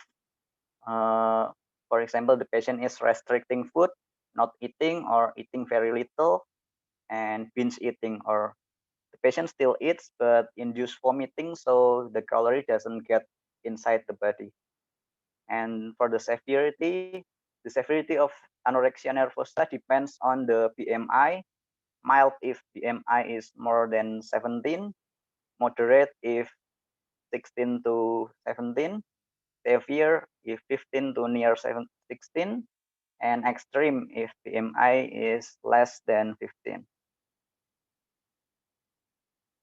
Oke, berdasarkan ICD-11 bisa dikategorikan menjadi significantly low body weight, misalnya BMI 14 sampai 18,5, dangerously low kalau di bawah 14. Jadi tapi untuk untuk ICD-11 ada perbedaan, yaitu kalaupun dia sudah kembali ke normal weight, we need to maintain the diagnosis until negative behavior is no longer present. Jadi kalaupun sudah normal lagi, tapi kita curiga jangan-jangan dia nanti akan diet berlebihan lagi, muntah berlebihan lagi, kita sebaiknya tetap mempertahankan diagnosa anoreksia nervosa. Lalu selanjutnya bulimia nervosa, agak mirip dengan anoreksia, tapi di sini ada binge eating dan biasanya berat tubuhnya masih normal. Jadi bukan berarti ini sudah sampai ada gangguan berat yang patologis. Untuk diagnosis yang pasti perlu ada kriteria preoccupation to eat and intense craving of food that cannot be resisted, and patient cannot fight the urge resulting in episodes of binge eating atau excessive eating. Selama dalam periode itu pasien akan makan dalam jumlah besar selama waktu yang singkat. Jadi binge eating itu kalau misalnya sudah sampai menimbulkan distress berat atau sampai menimbulkan rasa tertekan, bisa jadi itu adalah suatu disorder. Tapi untuk gangguan kejiwaan itu kan selalu ada spektrumnya, bukan berarti kalau ada ciri-ciri tertentu selalu kita anggap disorder, ya enggak. Tapi kalau itu sudah menyebabkan distress yang berat atau perilaku yang negatif, tentunya akan kita kategorikan sebagai disorder. Lalu untuk bulimia ini dia akan melawan efek menggemukkan itu dengan menginduksi muntah atau laksatif atau berpuasa atau dengan obat. Jadi ciri-ciri utamanya adalah binge eating dan memuntahkan. Kalau untuk zaman dulu ada pembeda bahwa anoreksia itu tidak muntah dan binge eating itu muntah, tapi sekarang untuk pembeda itu sudah kadaluarsa. Jadi untuk sekarang yang anoreksia itu lebih difokuskan pada berat badannya yang sangat rendah, sedangkan bulimia difokuskan pada binge eating yang disertai perilaku negatif. Lalu ada rasa takut patologis untuk menjadi gemuk. Lalu untuk binge eating disorder, untuk bulimia nervosa, mungkin ada episode sebelumnya dari anoreksia. Jadi menurut ICD, kalau ICD 10, kalau sebelumnya ada anoreksia tapi arahnya mendekati ke bulimia, masih bisa didiagnosa ke bulimia. Tapi untuk ICD 11 mungkin sebaiknya fokus ke anoreksianya dulu. Perlu dibedakan dari depresi walaupun mungkin bisa hadir bersamaan sebagai kondisi komorbid. Jadi untuk diagnosis gangguan jiwa itu tidak selalu harus satu ya. Jadi bisa jadi ada 2 atau lebih tergantung dari diagnosis apa yang menjadi fokus. Okay, for bulimia nervosa in DSM-5, there are 4 different severity. Mild is based on the episodes of compensatory behavior. If there is 1 to 3 episodes of compensatory behavior per week, it's mild. Moderate for 4 to 7 episodes. Severe 8 to 13 episodes. And extreme for 14 episodes or more. Nah, sekarang kita membahas tentang binge eating disorder. Jadi ini seperti bulimia juga, tetapi belum ada perilaku negatif untuk melawan kegemukan. Misalnya tidak muntah-muntah, tidak memakai obat, tidak olahraga berlebihan untuk mengurangi gemuk, tapi fokusnya pada binge eating. Untuk di ICD 10 belum ada diagnosis ini. Yang paling mendekati mungkin F50.4, makan berlebihan sebagai reaksi untuk stres, mengakibatkan reactive obesity. But there is no specific criteria for binge eating disorder. In DSM-5, the criteria is repeated episodes of binge eating, excessive eating episodes during which food is eaten in large quantity over a short time period. And during such period, there is lack of control. Oke, jadi untuk binge eating sendiri bisa didefinisikan saat ada 3 kondisi ini atau lebih, yaitu makannya lebih cepat dari normal, makan sampai kenyang dan perutnya tidak enak, tapi masih makan saja, eating large amount of food saat tidak lapar, makan sendiri karena khawatir dilihat saat makan berlebihan. Jadi ini sudah mulai mengganggu psikososial sebenarnya ya. Jadi dia sendiri tahu kalau kalau orang lihat saya malu, tapi dia karena tidak bisa melawan dorongan untuk makan berlebihan, dia akhirnya menyendiri. Lalu setelah makan dia justru merasa jijik pada dirinya sendiri, sehingga ini menyebabkan rasa distres yang berlebihan. Dan utamanya ada distres dan tidak diikuti dengan perilaku kompensasi seperti bulimia. Baik. For the severity, we use the episodes of binge eating. Beda dari bulimia tadi, kalau untuk binge eating disorder, kita melihat episode binge eating-nya. Kalau bulimia, kita melihat episode compensatory behavior-nya. Jadi untuk keparahan, mild for 1 to 3 episodes of binge eating per week, moderate 4 to 7 episodes, severe 8 to 13 episodes, extreme more or equal 14 episodes per week. Nah, sekarang ada istilah yang cukup populer yaitu PICA.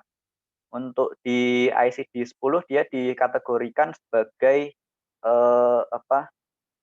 gangguan emosi perilaku masa kanak. Jadi bukan masuk di eating disorder karena memang seringkali konsepnya terjadi pada masa kanak-kanak. Bisa berupa makan makanan dengan tidak ada nilai nutrisinya, misalnya tanah, potongan kelupasan cat, atau malah makan minyak goreng, batu ada juga bisa muncul sebagai bagian dari penyakit lain atau spesifik sebagai penyakit sendiri. Biasanya didiagnosis pada anak dengan retardasi mental, tapi karena retardasi mental istilahnya sudah berubah menjadi intellectual disability, saya ubah di sini. Tapi bisa juga terjadi pada anak dengan kecerdasan normal. Jika onsetnya selama masa dewasa, maka diagnosisnya jadi eating disorder yang lain, 50.8. Jadi bisa kita lihat bahwa Pika masa dewasa memang bukan terlalu menjadi perhatian. Lalu other condition needs to be excluded as Pika could happen secondary to anemia or malnutrition. There are times a child with anemia or malnutrition may eat random food because the brain mistranslates the signal to gain more nutrition. Baik, ini contoh-contoh di koran. Jadi sayangnya untuk di Indonesia karena literasi masih rendah, jika dibagikan oleh pers biasanya akan dianggap sebagai anak ajaib, padahal ini memerlukan perhatian. Misalnya balita kakak adik makan cat dan genteng, makan kaca, minum bensin, makan pecahan batu dan semen. Biasanya yang tertulis adalah aneh, ajaib, atau tidak biasa, bukan sebagai, padahal ini sebenarnya penyakit.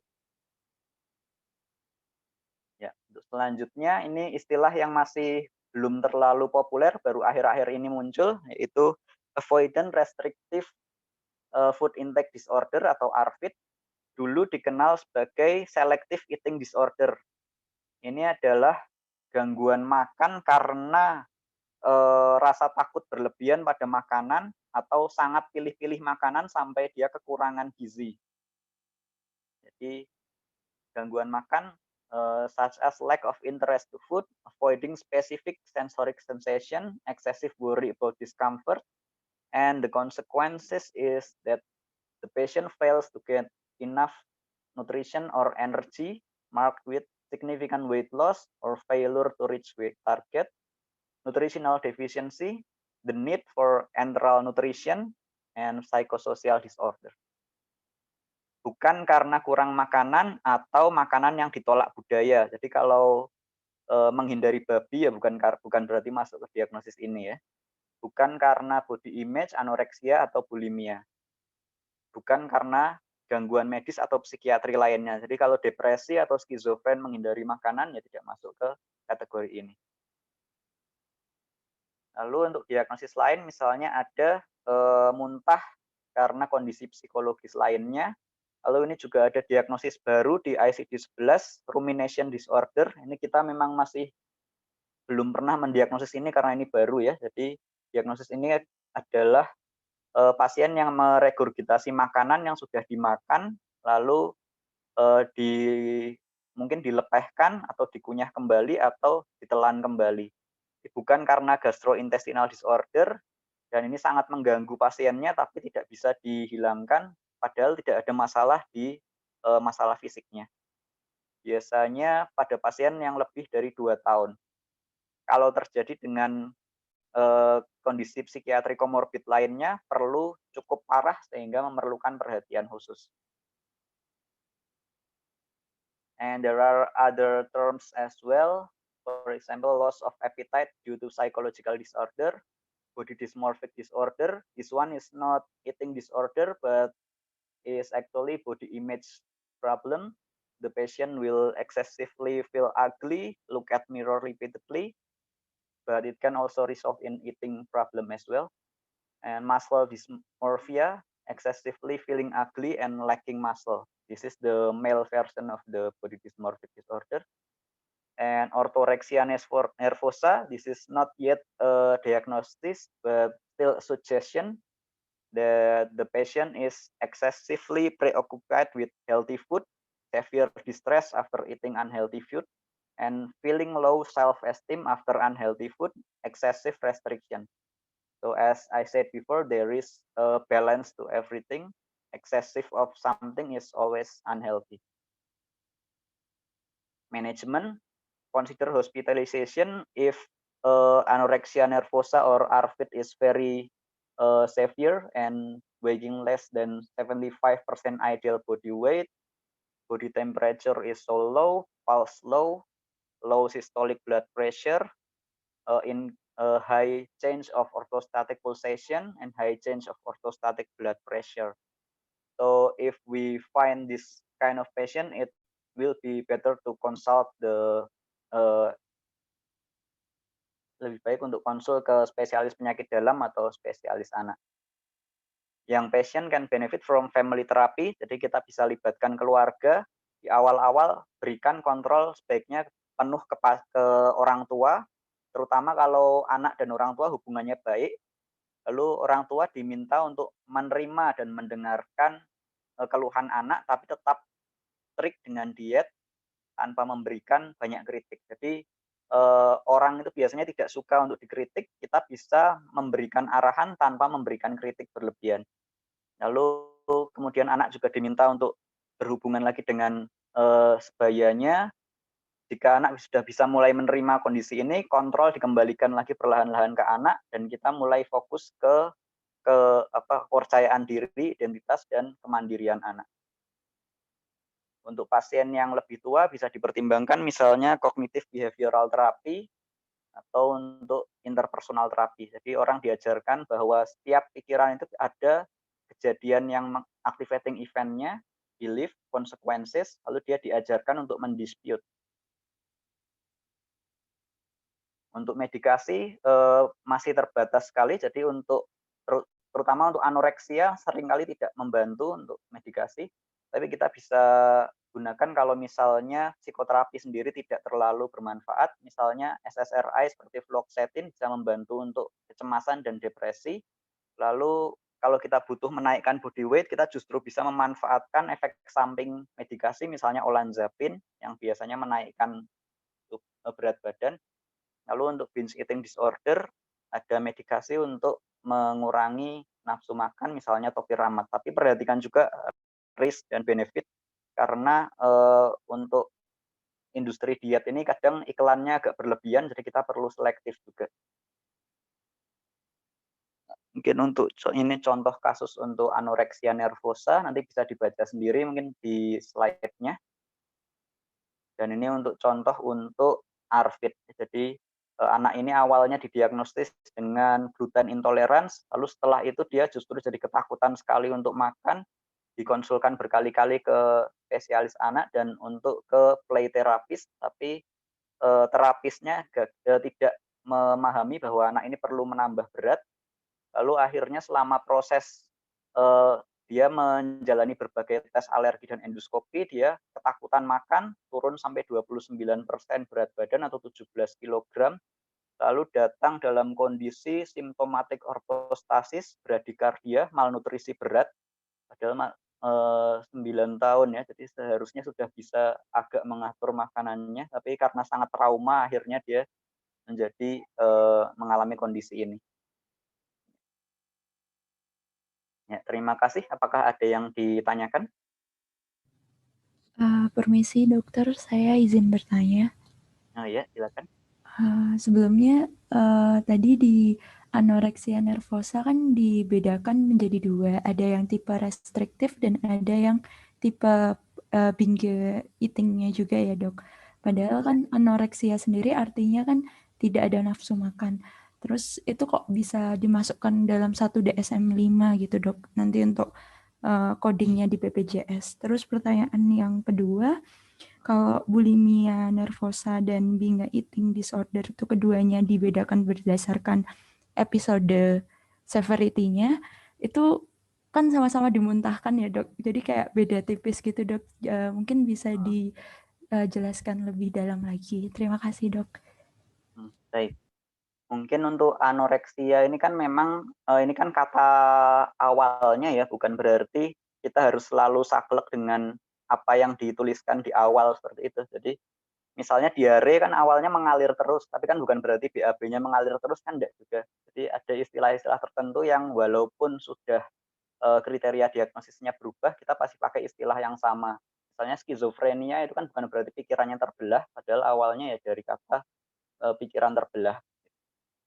Lalu kalau untuk anoreksia ini Jadi memang ada tipe yang restriktif dan binge eating, tapi kalau untuk fokusnya untuk saat ini adalah lebih dari masalah dari ini, harus ada syarat bahwa penurunan berat badannya itu sampai 15% di bawah normal, BMI-nya sangat rendah, terus ada endocrine disorder yang meluas, gangguan pertumbuhan, dan ya itu tadi. Jadi fokusnya lebih ke biasanya ini untuk yang mendapatkan diagnosis ini adalah yang sudah benar-benar kurus dan badannya sudah nggak karu-karuan. Jadi sudah mulai macam-macam kondisi gangguannya. Jadi kita tidak pakai masalah dia muntah atau enggak lagi. Muntah bisa masuk anoreksia, enggak juga bisa masuk anoreksia. Terus untuk bulimia ini kan lebih ke compensatory behavior. Jadi makannya ada binge eating tapi sering dimuntahkan atau terus nanti dia olahraga berlebihan atau dia pakai laksatif, pakai obat-obatan, itu masuk ke bulimia.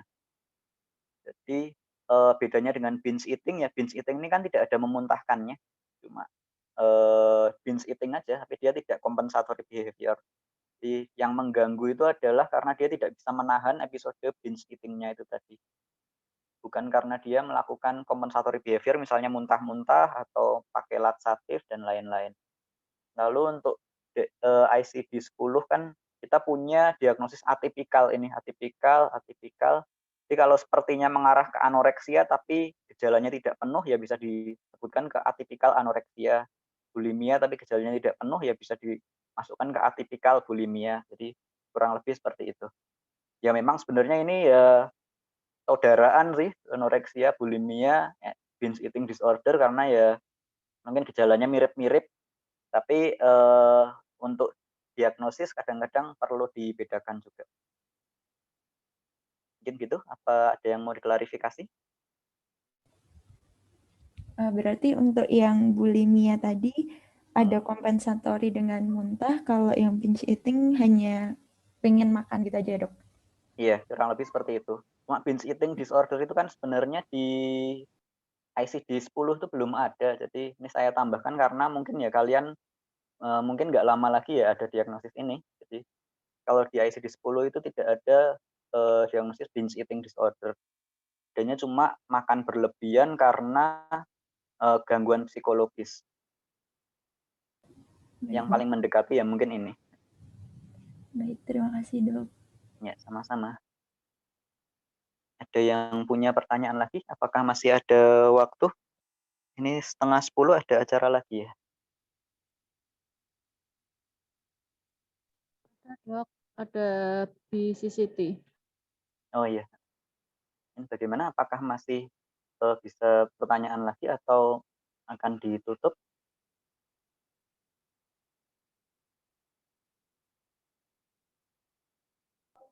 Ada yang punya pertanyaan lagi? Iya, kemarin sudah dapat obat Jumat. Tidak ada pertanyaan lagi? Baik, terima kasih Dr. Afkar ya atas materi yang sangat menarik tadi ya. Selain obesitas ternyata eating disorder yang menyebabkan kondisi sebaliknya itu juga menjadi hal yang sangat penting untuk kita perhatikan. Baik, terima kasih Dr. Afkar atas materinya. Dan juga terima kasih kepada teman-teman yang sudah pada pagi hari ini mengikuti kuliah panel ya, 4 materi yang sudah diberikan.